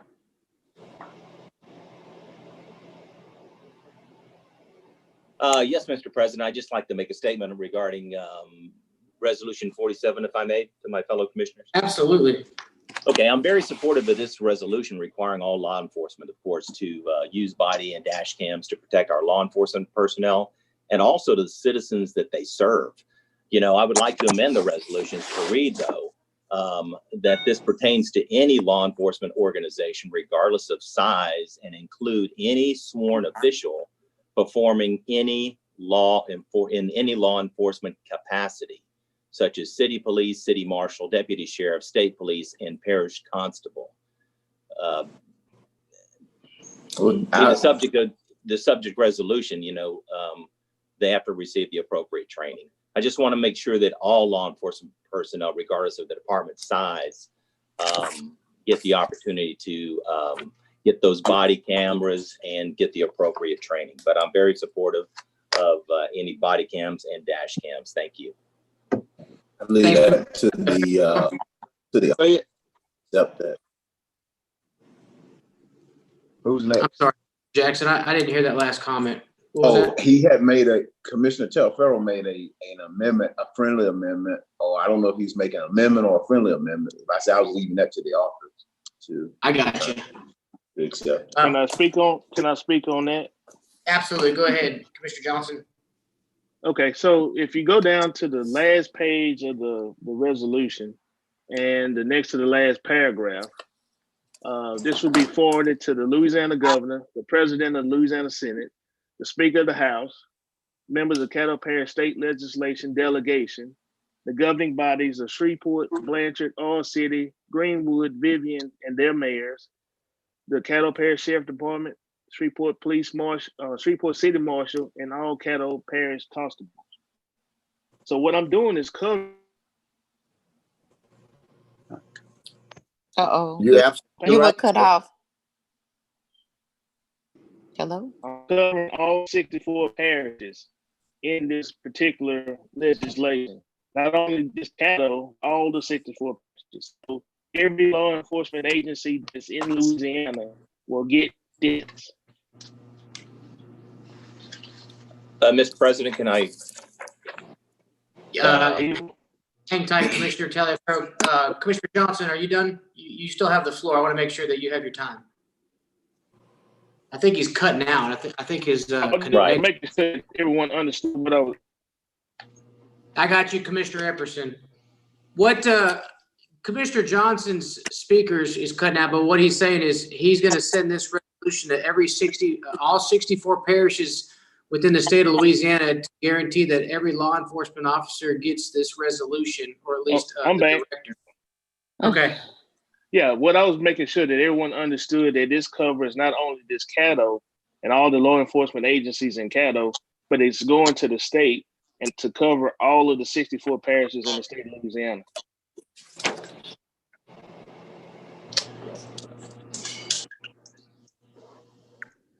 Commissioner Tyler, does that clear up? Go ahead. Yeah, I'm fine, and I appreciate that, LBJ. Yeah, I kind of missed that last part, but the only thing I would want to make sure is that our constables are also included in that. It is. Okay, thank you very much, sir. Good job. I got Commissioner Watts and then Commissioner Epperson. Mr. President, I just wanted to address Commissioner Burrell. Is that okay? Absolutely. Thank you. Commissioner Burrell, I don't understand why it has not been addressed before now, but it is being nationally highlighted. And Louisiana is one of the 35 states that currently has this law. And it is up to us. It's our obligation to encourage legislators to change this current policy to prevent any woman or man from possibly experiencing this unethical behavior. So I know that you are in support of it, but I thought it would be advantageous that I at least make a statement about it, because I know that it was stated that there's already a law in place for it, but it's not to protect detainees, it protects inmates. So we need to make sure that legislation takes the necessary action to protect the detainees and clearly outlaw sexual contact between detainees and law enforcement. Thank you. Thanks, Commissioner Watts. Thank you. Commissioner Epperson and then Commissioner Burrell. Call for question on the resolution. Second. Yeah. Okay. Question has been called by Commissioner Epperson, second by Commissioner Jackson. Mr. Epperson, roll call vote, please. Hopkins. Yes. Johnson. Yes. Jackson. Yes. Young. Yes. Burrell. Yes. Cawthorn. Yes. Gage Watts. Yes. Telfair. Yes. Atkins. Yes. Chavez. Yes. Lazarus. Yes. And Epperson. Yes. That call for question passes unanimously with 12 men support and none in opposition. And that brings us back to englobo and adopt resolutions 46 and 47. Do you want me to go ahead with the roll call vote? Absolutely. Okay, Mr. Hopkins. Yes. Johnson. Commissioner Johnson. Commissioner Jackson. Yes. Commissioner Young. Yes. Commissioner Burrell. Yes. Commissioner Cawthorn. Yes. Commissioner Gage Watts. Yes. Commissioner Taliaferro. Yes. Commissioner Atkins. Yes. Commissioner Chavez. Yes. Commissioner Lazarus. Yes. And Commissioner Epperson. Yes. That motion Commissioner passes. Johnson is back on. Oh, great. Did you want to register a vote, Commissioner Johnson? Yes, I think somebody is tampering with my Wi-Fi. They didn't want me to vote. Uh-oh. Well, I got you on there as a yes. And that motion does pass unanimously. Did somebody say it's the Russians? That brings us to resolution number 48 of 2020. It's a resolution supporting the federal government's efforts to rename military facilities named after Commissioner Epperson. Move for adoption of resolution in Global 48 and 49. Second. Second. Whoa. Okay. Would you like to speak on that motion, Commissioner Epperson? No, sir. I think we've had adequate debate, good input from our citizens, and hopefully everyone researched this, and it's a fitting tribute on behalf of unifying our nation. As I stated when I led us in the pledge, please take the pledge of allegiance seriously. Thank you. Thank you, Commissioner Epperson. Commissioner Atkins. Thank you, sir. I do take the Pledge of Allegiance seriously, and I have been pleased to be able to vote with my colleagues on many of these issues. However, on this one, I'm going to have to leave this one to the Secretary of Defense and the service chiefs. Thank you, sir. All right, Commissioner Taliaferro. Thank you, Mr. President and fellow commissioners. I've compiled, of course, I've been kind of bombarded with a variety of opinions on this particular topic, not only the removal of the Confederate statues in Washington or maybe throughout the country, but also the renaming of military installations. And I've composed a variety of the comments that I've received. And so I've kind of made a summation, if you'd allow me to read some of these things, Mr. President. You have the floor for, I believe, 7 minutes. All right, what a deal. The case for keeping the monuments as well as military installations has everything to do with preserving history in a way that museums never could. Our monuments serve to be a daily reminder of who we are as participants in our history, a part of our landscape. Their physical presence testifies to our challenges as a nation, our mistakes, and our triumphs. Our history at times has been horrific and embarrassing, but we stand in line with other countries who share the same or more horrific experiences on their own soil. History will attest that the beliefs, actions, and ideology of the Confederacy were on the wrong side of history. And I have to remind myself that the soldiers of North and South, my ancestors as well, black and white, fought for no other reason but because their homes were being attacked. I'm concerned that if implemented, this is my personal opinion, that this could set a dangerous precedent for the removal of any other symbols of our history based on an unflattering participation in history. I would hate that to believe that the memorials dedicated to men and women of questionable character would be removed as part of the moral police. Instead, maybe the monuments representing, or I say instead of the monuments representing our enemy, maybe, or our past failures, maybe these monuments representing triumph of good over evil. You know, maybe justice, redemption, and forgiveness, or possible when men and women of principle, take a stand. So that's my comments. That's just a bunch of comments from my constituents on that subject matter. So I appreciate it. Thank you for the time. Thanks, Commissioner Taliaferro. I make a motion that we separate these and vote on them individually. If I can get a second. So moved. Second. Thank you, Commissioner. I'll speak on that motion. Whereas I'm good with renaming Fort Polk if we're at that junction a Medal of Honor winner. I share Commissioner Atkins' sentiments on allowing the Secretary of State and the federal government to rename the military bases. So I'd rather vote on 48 independently of 49. And Commissioner Epperson, if you had a Medal of Honor, I'd be supportive of naming Fort Polk Commissioner Epperson Polk or whatever it was. So I got, yes, sir. Commissioner Epperson, you're after, first I have Right. Young, Brown, then you. So Commissioner Just Young. want to let, who do you have? Commissioner Young is going to speak next, but do you need to Go speak, ahead. Commissioner Epperson? Okay. Go ahead, Young. Okay, thank you. I just wanted to read some of my opinion into the record so that people would understand why I'm voting the way I am on this issue. I've studied history for many years as a graduate student, particularly ancient history, and a lot of monuments. Histories are always partial. They're always based on partial facts because we're human. They're also always interpretations of partial facts. Everyone alive today has the power to make history too. Sometimes we make history by changing symbols of public honor. Sometimes we realize that honor conferred in the past isn't honor truly deserved. Changes we make to demonstrate that what we honor now is different from what some of our ancestors honored in the past are beneficial. History can't be changed, though it can be reinterpreted, and we can make it by changing and improving ourselves. If our monuments glorify wrongs without teaching that they were wrong, then in terms of our values today, then they aren't really educational or beneficial.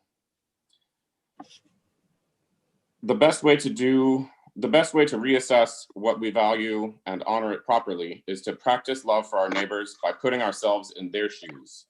When a neighbor tells us that they're injured by something, to put ourselves in their shoes and try to feel the injury ourselves. This is the teaching that I was raised with in the church, and it's the guidance that I feel when I pray about this topic, and I want you all to understand that as I vote. Thank you. Very well said, Commissioner Young. Commissioner Burrell, and then Epperson. Thank you, Mr. President.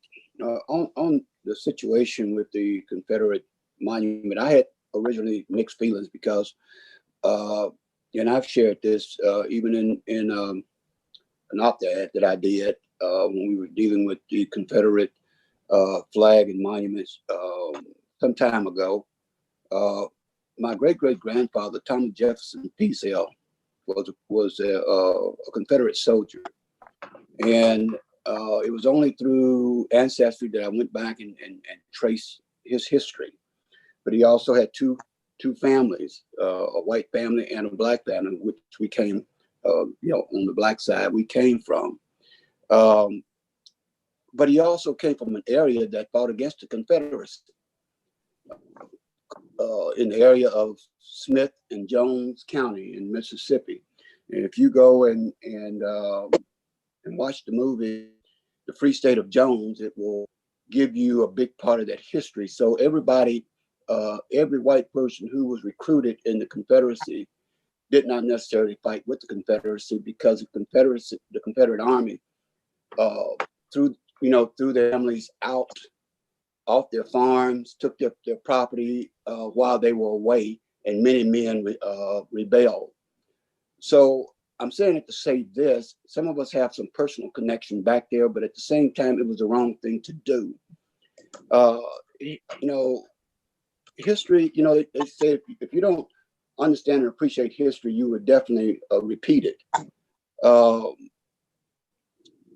This shameful part of our history during this period is not something to continue to glorify, but you have so many people, a good portion of people who still uphold these symbols as a means of suppressing others. I wouldn't have a problem with keeping it there if there were not so many who use it more for oppression than they do to glorify it. This has been my experience.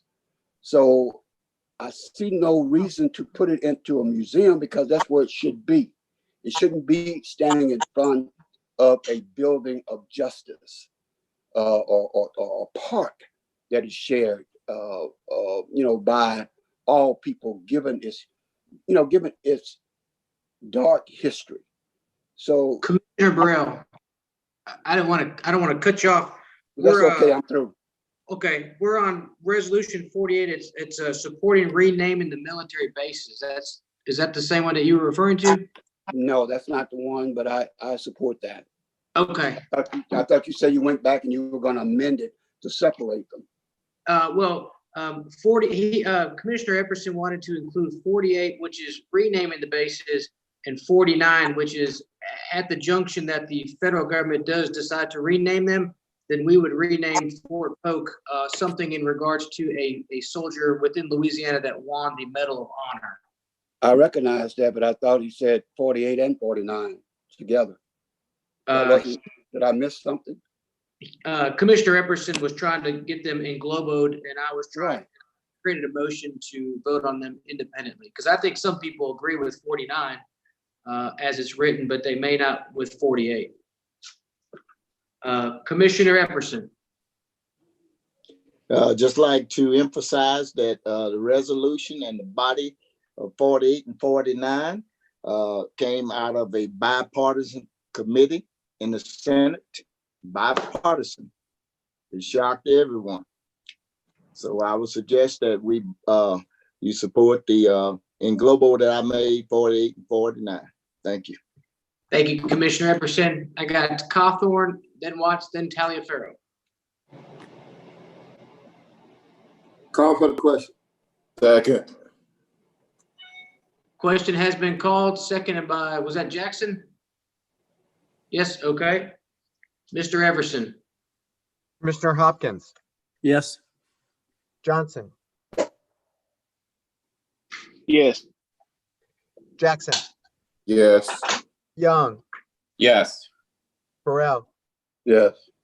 Cawthorn, Yes. Gage Watts, Yes. Taliaferro. Yes. Okay. Commissioner Atkins, Yes. Chavez, Yes. Lazarus, Yes. and Epperson. Yes. And that motion passes with 12 in support of it and none in opposition. So that brings us to the, and that question was called for the move to vote separately, Independent. correct? Yes.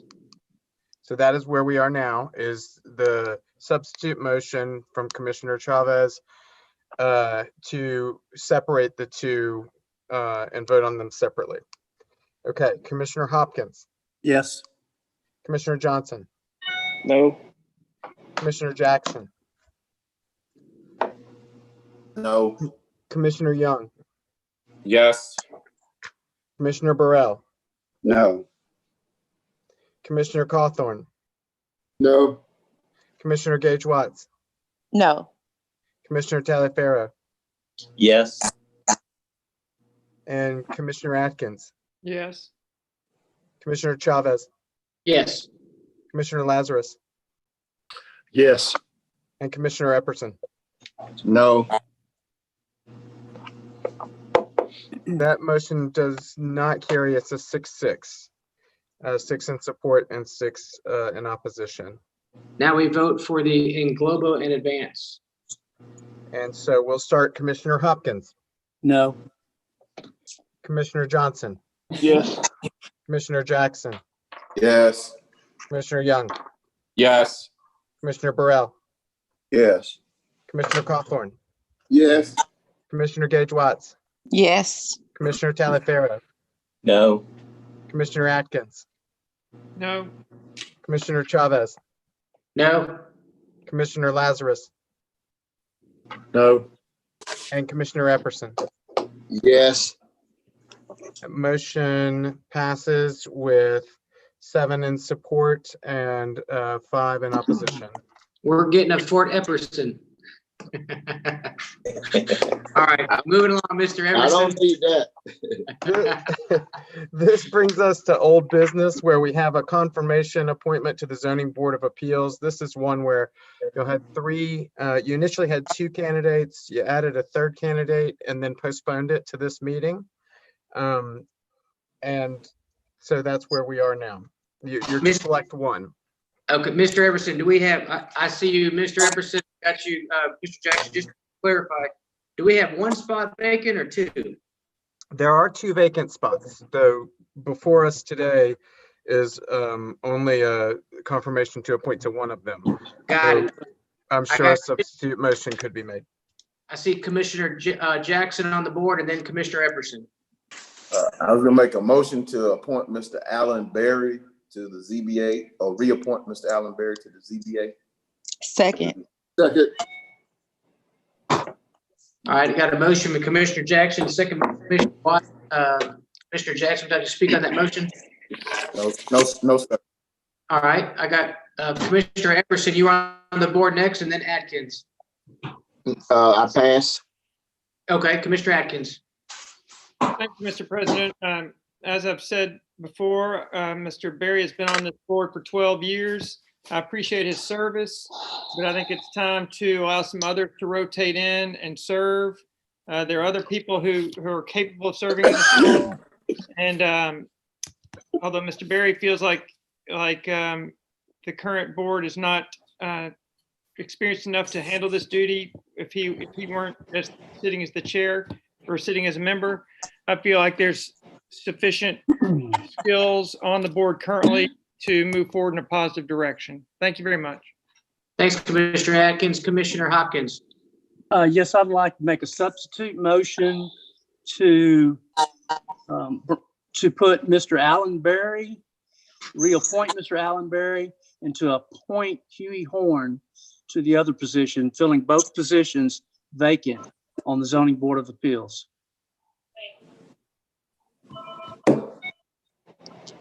Did I get a second on that? Point of clarification. Second. We hadn't advertised that. Right. That was my point of clarification. If this was only for one position, even though there's 2 positions open and it wasn't advertised, how can we vote on that? Mr. Young, you would withdraw your second? Well, let's hear the legal opinion really quick, guys. Ms. Frazier, is this legal? If you haven't advertised for the other position, if this is the first notice that you're getting that the position is vacant, No. then no, because other persons need to have an opportunity to ask you for that. Thank you. So we'll have to retract that second substitute motion. Commissioner. Point of information. Good try. You still have the floor, Commissioner Hopkins. If you'd like to make a different. I believe it was either our last meeting or the meeting before, it was brought up that they had received a letter of resignation or the time had run out for the other appointment that is open. So at that time, there was notice given that there was another position open. I think he's right if we review the minutes, because I do recall us talking about that. On the agenda, though. But for today's purposes, it was for only one position. It didn't say confirm appointments or affirm positions. We would need to do an agenda addition to add what's the name? Yeah, it would have to be that to have a second appointment. So we're gonna follow the rules. We gotta follow the rues. Yeah. We're gonna amend the rules, then we can amend them all the way through. Attorney Frazier, is this your opinion that is not considered an advertisement? That is correct. I mean, the agenda states that you are making one appointment. You would need to do an agenda addition to add a second appointment. Okay, guys, we have the legal opinion that has been rendered. I see you up there, Commissioner Everson. Commissioner Hopkins, you still have the floor if you want to make a motion. If not, I'll yield to somebody else. Well, then we need to follow, if we're going to follow our rules has been to vote on each one of these 3 that were advertised. That's how we've done it in the past. If we're going to follow rules, let's follow rule. Let's go start with one and go to the third one. And whoever gets the majority wins.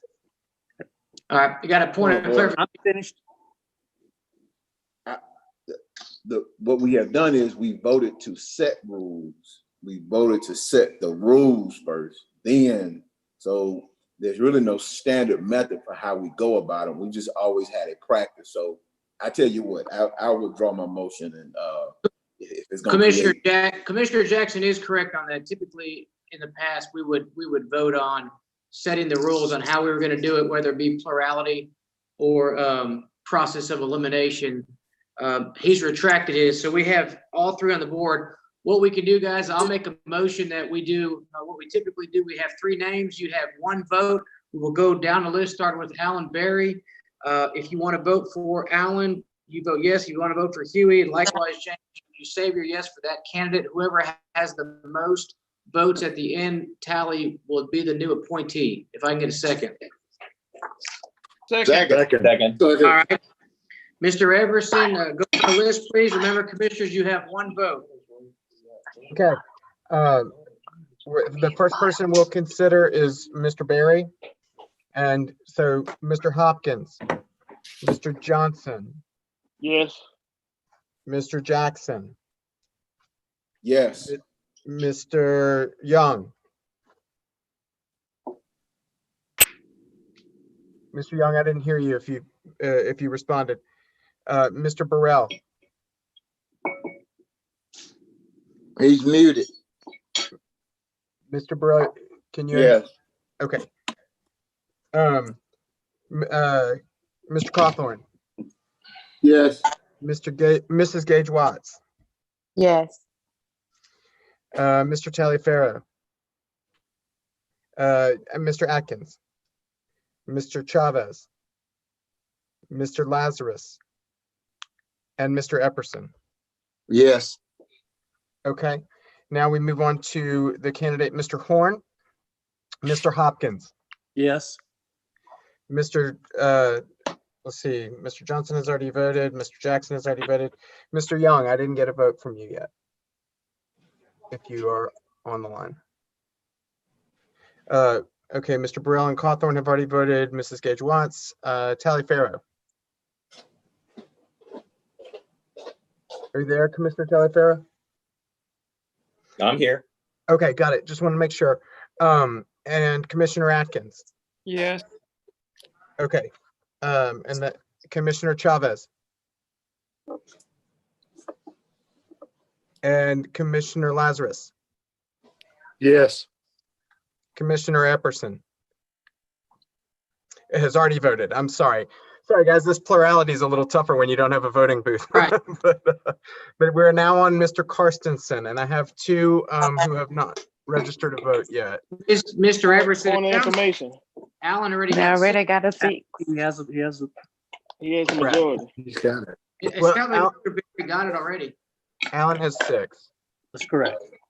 Yeah.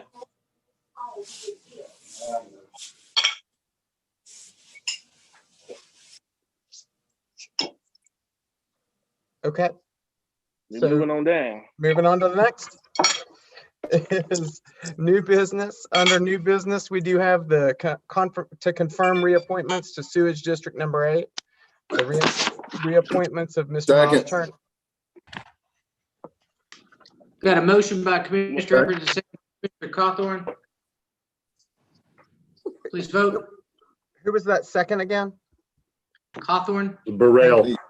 Oh, I'm sorry. That'll be by acclamation. Okay, I agree. Okay, so that's adopted by acclamation. Now we're at citizens' comments, late arrivals. Did we have any citizen comment, late arrivals? I have not received any. I haven't Move either. on. All right, That moving brings on. us to communication and committee reports. Commissioner Jackson. Yes, just want to remind everybody that this weekend, I did go in Walmart yesterday, Dr. Wilson, and they got at least half of our aisle, or they got at least a section in the aisle dedicated to fathers. So, Jim, if your husband and your daughter your wife and your daughter looking for something for you, Jim, tell them I think it's on aisle 3 in Walmart, because if they walking too fast, they'll miss it. So, but it is Father's Day this weekend. Want to make sure that we recognize all the fathers out there for the hard work. I grew up without a father, but I was fortunate enough to have a lot of father figures in my life. And so just want to make sure we recognize their hard work. And maybe just one day we'll get a special section in Walmart and some commercials rolling for us. So, but thank you for that. Also, want to continue to thank Tim Weaver and his team for their work during the COVID-19 operation. I want to thank the Air National Guard for their support that they're providing. I think they've ramped up the National Guard support for testing. One of the things that we know when COVID-19 started out is that testing was very inadequate and was very lacking. And now I think we have testing just about every day in some corner of Northwest Louisiana. And so that is great and good news. I want to encourage people to take advantage of those testing sites closest to you, or if you have a pressing need to get to one. But I believe there's an effort to put testing as close to communities as possible. Also want to thank Chancellor Pierre again. Dr. Wilson, I'll get with you so we can start putting together that working group. I hope the public is just as excited about bringing legal education to Caddo Parish as I saw the excitement about bringing, or a conversation about the Bayou Classic may potentially come to Caddo Parish. My position is we don't have to take one or the other. We should be going for it all. And I know there's some opposition out there to bring the Bayou Classic. I don't understand that. There's some opposition out there to bring Southern Law School, a branch of Southern Law School. I don't get it. Hopefully, we will eradicate the mindset of citizens in our parish that just seem so down on who we are. And I don't know how we change that other than just to go forward and press forward as we have. I want to continue to emphasize that civility is always better than to humiliate somebody. I want to let the folks, particularly my friends over at Kiel, know I want you to be just as upset when somebody called me a criminal or a thug or insinuate that I have handlers. I want them to be just as upset when President Trump mocks or lashes out to an African-American female journalist. I want them to be just as upset about that as they claim they were upset about my comments on Monday. And so, you know, I'm all for civility. I don't want anybody to think that I'm some angry man. But you know, if we're going to call a thing out, let's call it out every time and not be selective in doing so. And so I want to encourage everybody to continue to wear your mask, continue to keep social distancing. We're not out of the clear. Listened to the radio last night and heard Commissioner Gage Watts say 100%. What percent open doesn't mean 100% relaxed or something to that net. So we're open for business, but we still need to be mindful and cautious of what we're doing. And there's a move to kind of undermine what's going on. And I have attended too many virtual funerals. I've been to too many, too many houses trying to comfort families who have lost their loved ones to COVID-19. And so it is still a threat. It is still serious. Do we have to learn how to cope with it? Absolutely. But one of the things that we must not do until there's a vaccine that is found, and let's be real, a lot of viruses, there are no cure for viruses. And that's a reality that we're going to eventually may have to come to grips with. But we're hopeful that there may be a vaccination that comes up, that we can come up with a vaccination to secure that. Dr. Wilson and Attorney Frazier, if y'all could, Bishop Brandon called me about those properties that we approved. If we could help him out in that area. And just want to again encourage everybody to mask up and have a great Juneteenth weekend.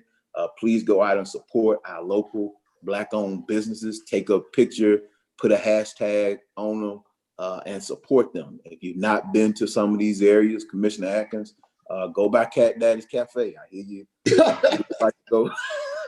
I hear you like to go eat fish, but go by Cat Daddy's Cafe. They got some mean whole catfish. and encourage your friends to go by and support those small Black businesses throughout this weekend. And there's another event that's going on at the fairground with the 100 boys. I think this Project Seek is doing 1,000 boys and men this Saturday. So please get out and support all of the activities that's going on surrounding Juneteenth this weekend. Thank you. Thanks, Mr. Commissioner Jackson. Commissioner Cawthorn. Good evening, commissioners. I want to wish everyone in advance a happy Juneteenth weekend this weekend. I want to also say I heard some very historical comments made, spoken with passion and spoken with conviction. And I think the times that we're living in right now are dynamic in and of themselves. And I see an evolution of more conversation, more dialogue needing to be had. And having said that, I want to give context to something that's going to take place this weekend. I don't know if everyone realizes, but President Trump is going to be speaking in Tulsa, Oklahoma this weekend. And it's the 100th anniversary or 101 anniversary of the Tulsa riots. For those of all who don't know what the Tulsa riots is, indulge me for a couple of minutes, and I'm gonna give you a snapshot of what it is. So Memorial Day weekend, May 31st, 1921, the two main characters in this whole drama is a shoe shine guy by the name of Dick Rowland and an elevator operator by the name of Sarah Page. Mr. Rowland is an African-American shoe shine messenger, and Ms. Page is a 17-year-old elevator operator. So on that day, Mr. Rowland walks into the elevator. And the elevator is one of the old elevators, so it shakes up and down. He accidentally bumps into Mrs. Page. As he comes out of the elevator, someone saw that and mistook him for rape or an attack. Mr. Rowland was arrested, taken to the jail, and he was detained. So as this is known about in the city, mobs, white mobs, form outside the courthouse, as well as a black mob forms outside the courthouse. The people that makes up the black mob are a former group of African-American soldiers just back from World War I. And they are there to protect Mr. Rowland because historically in the South, when things like this happen, the sheriff's department or the police department would allow for a mob to ensue so that the person could be lynched. Unbeknownst to anyone, a gun goes off and is fired, and the white mob has formed together, goes into the African-American neighborhood, and chaos ensues. 300 people are killed, tens of hundreds of people are injured, 10,000 people are left homeless, and this neighborhood that they burned down is a 40-block neighborhood of African Americans. What's unique about this neighborhood is it's in a totally segregated part of our history, that the people who are African American are doing tremendously well, as we try to encourage all the time. There are 38 restaurants in the city, 35 groceries, a hospital. There are 8 to 10 doctors, 8 to 10 dentists, clothing stores, you name it. A total of 191 businesses in that particular town. So as a result of this misunderstanding, whether or not he raped this young lady or he bumped into her, speaks to the racial tension of that time. What's the takeaway from that? A community, people who have come back from war, African Americans that have done what we have encouraged them to do, as our white brothers and sisters have encouraged them to do, build a pristine neighborhood that anybody that encourages capitalism would be proud of. But because of the venom of racism, it has taken 100 years for that city to recover from the result of losing all of those businesses, 139 businesses. The second takeaway is 100 years ago, the misconduct and and police not making the right decision, because at the courthouse, everybody should have been clear. And if everybody had been clear, none of this would have happened. So we find ourselves in the 21st century almost fighting the same issue. But the takeaway, people doing what they're supposed to do in terms of embracing capitalism, police making a bad decision, and I wouldn't say that everybody that in that law enforcement entity made a bad decision, whoever was in charge made a bad decision, and the rest is history. And just as a footnote, this particular city, this township in Tulsa was known as Black Wall Street because of its success. This story is told today so that we, as we move forward through the racial issues we face today, we find a shining example of people doing what they should have done and bad decisions being made, so that we can take this as a footnote to remember as we move forward, to look at what we've done wrong historically and what we need to do as we move forward as a nation trying to heal. You guys have a good weekend. Thanks, Hold to Commissioner. adjourn. Likewise. Commissioner Epperson, I got you after Atkins and after Watts. Okay. Sorry. All right. Slow on the trigger. Thank you, Mr. Mr. Watts. Oh, is it Watts first? Yes. Stormy, you still here? I got you on mute. I'm here. I don't know. Am I? Okay. I think someone had to unmute me. Yes, I'm still here. Thank you. First, I'll start out by saying Happy Father's Day to everyone, to all of the men, the fathers, the mentors, the stand-in dads. I know that sometimes it doesn't seem like that we recognize you all enough, even in the stores, as Commissioner Jackson has eloquently pointed out.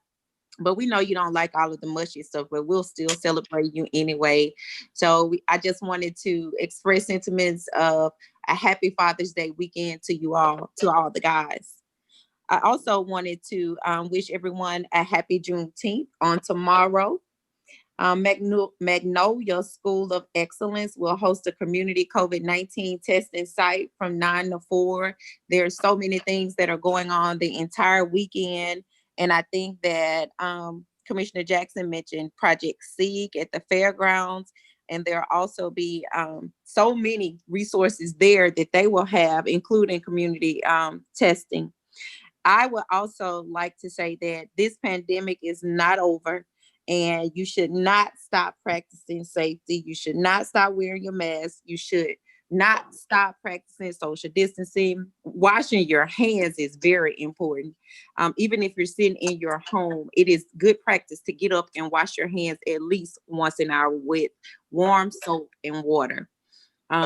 So I just want everyone to be mindful that we are still in a pandemic and we will be in it for the long haul. It will be a while before we get back to the normal as we once knew it. I also wanted to make a comment on something that was said earlier to us as elected officials. And I think that sometimes when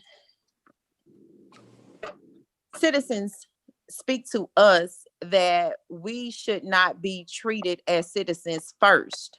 Even though we are honorable elected officials, I think that we too deserve respect and not to be spoken to in a way of offense.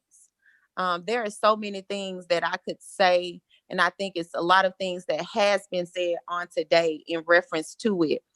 But there are things that are out there right now that the world is standing up to fight against, and that is injustice, and it is about treating us equally and not different.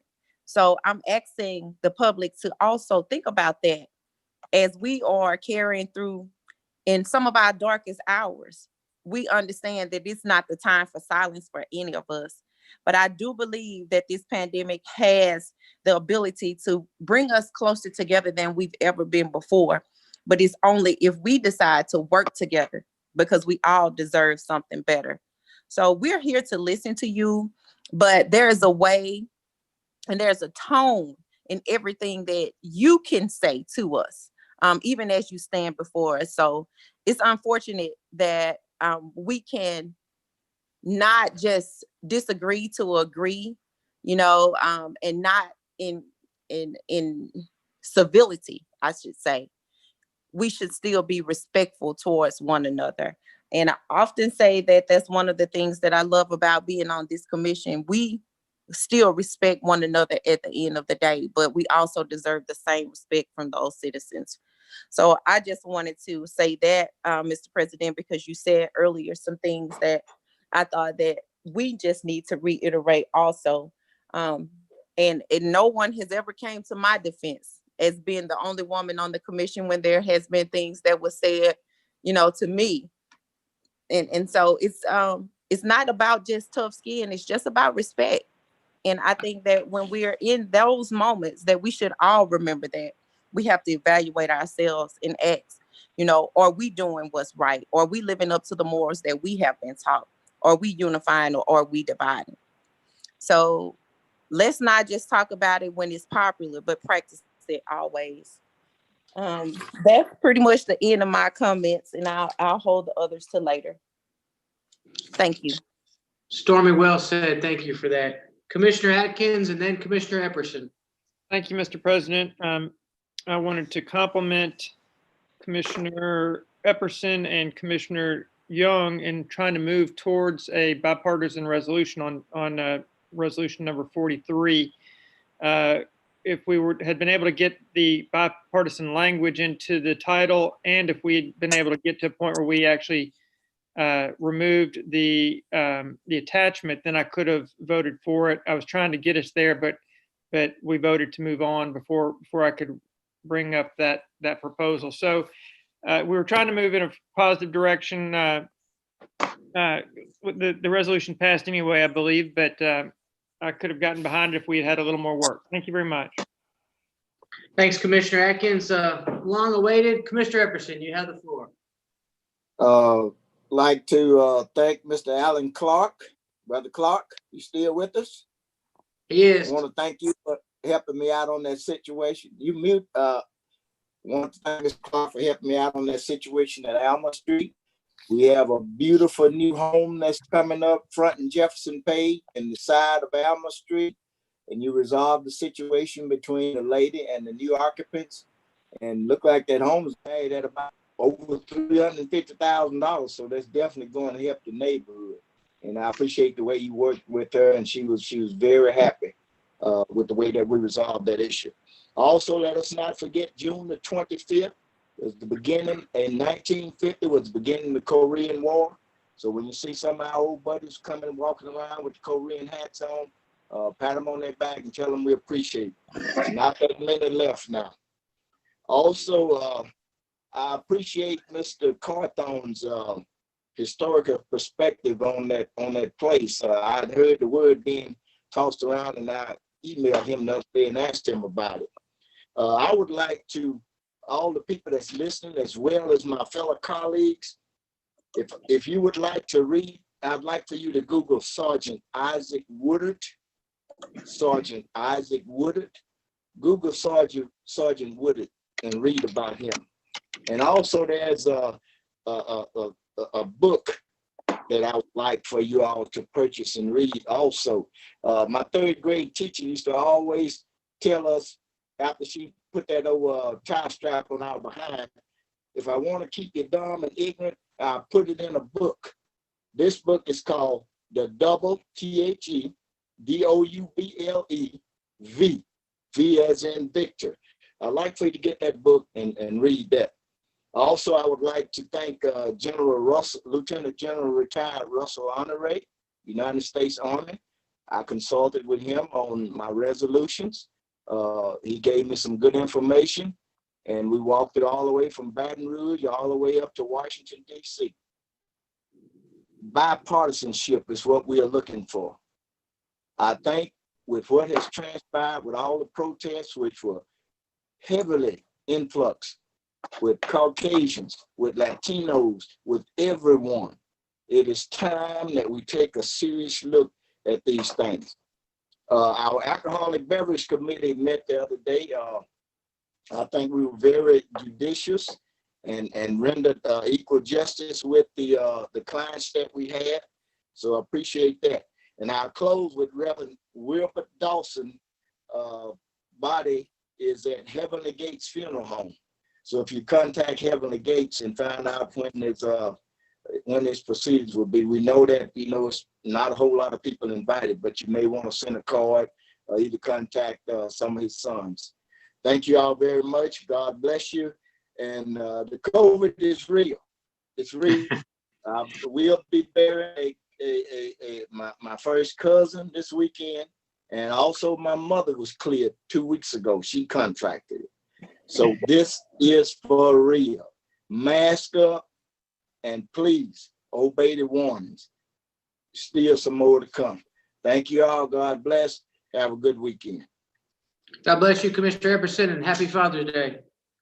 Got Commissioner Jackson, are you back on the board?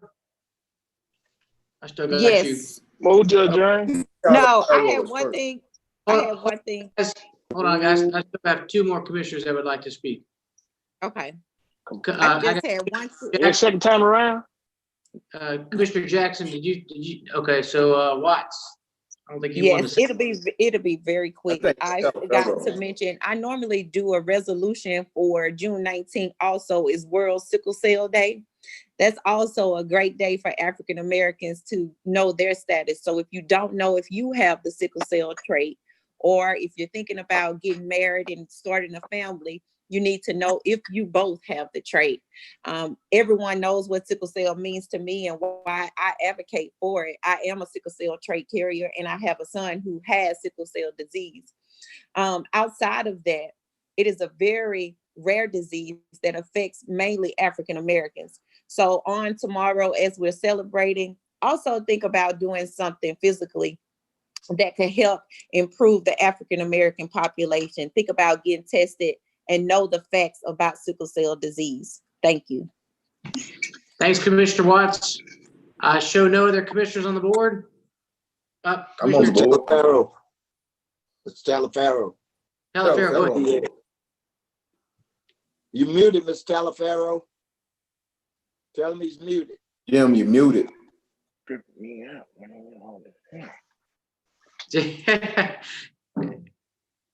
Jim, you're still muted, buddy. How about now? Mute. We're good? There you go. All right, thank you, gentlemen. My fellow commissioners and citizens of Caddo, first and foremost, I want you to know that I love my country. I think it's the greatest on earth, and I believe we are God's chosen nation to do his will and work wherever necessary. I love the people of Caddo. I'm proud of my profession in law enforcement and proud of my military service, and offer no apologies for that steadfast love and pride in both professions. And those of you that know me know that I would protect and treat you and your family as my own. Not many would say that in this day and time, but you see, that's who we are as first responders. We're running towards danger, not away, and protecting, not hurting. The violence I've witnessed around our great country hurts and disappoints. And yes, at some level, it angers me. The violence perpetuated by a small, cowardly, finite group of extremists and anarchists have, at the very least, in my opinion, hijacked much of the passion, the soul, the peaceful intent of well-meaning protesters, voices of all races who marched against systemic racism. This caused us to focus more on the melee than the message. In my service as a law enforcement officer, I have mourned along the innocent victims' families who suffered the untimely loss of a loved one at the hands of their attacker. And I tell you today that I also mourn for those families who suffered similar untimely tragedies and loss of a loved one at the hands of members of our law enforcement community who exercise not only poor judgment, but a willful disregard towards the welfare and the treatment of their fellow human beings, a child of God. The actions of a few, those anarchists embedded among our peaceful protesters, and those undesirables within the brother and sisterhood of law enforcement have cast more than just a dark shadow, but contempt and hate for both groups. You know, under our rights as a free people, I applaud, support, and defend the right of our citizens to peacefully protest any injustice which affects their quality of life and prevents their pursuit of happiness. But I condemn and would seek prosecution to the fullest extent of the law of those who, through their own selfish hate, believe that burning another citizen's business, stealing or damaging another person's property, harming or killing the innocent, brings resolution and understanding to any cause, especially injustice because of one's color. In closing, my fellow commissioners and Caddo residents, we are in a wilderness. And just as a blind man depends on his service dog to guide him around the obstacles in his path, we need God to do the same for us. James McManus of Word of God Ministries made this point on a Sunday service. He says, when a man hates another man, takes arms against another man or his family, that man doesn't have a problem with the other man. He has a problem with God. For if that man loved God, there would be no hate or malice against his fellow man. God wants us to kneel before him and ask that we allow him to lead us out of the wilderness. I love you all. make it a great night. Thank you, Commissioner Talaferro. All right, guys, have a great weekend. Happy Father's Day, Dr. Wilson. Thank you, Mr. Everson. Happy Father's Day to Hey, everyone. Happy Father's Day. Thank you. Happy Father's Day to you all. All Did right. y'all- Happy Father's Did Day. Commissioner Cawthorn get a chance to speak? He did. He gave the history lesson. Yeah. And I wish everybody happy Father's Day. Great. I just still saw a hand up. I wanted to make sure. Yeah.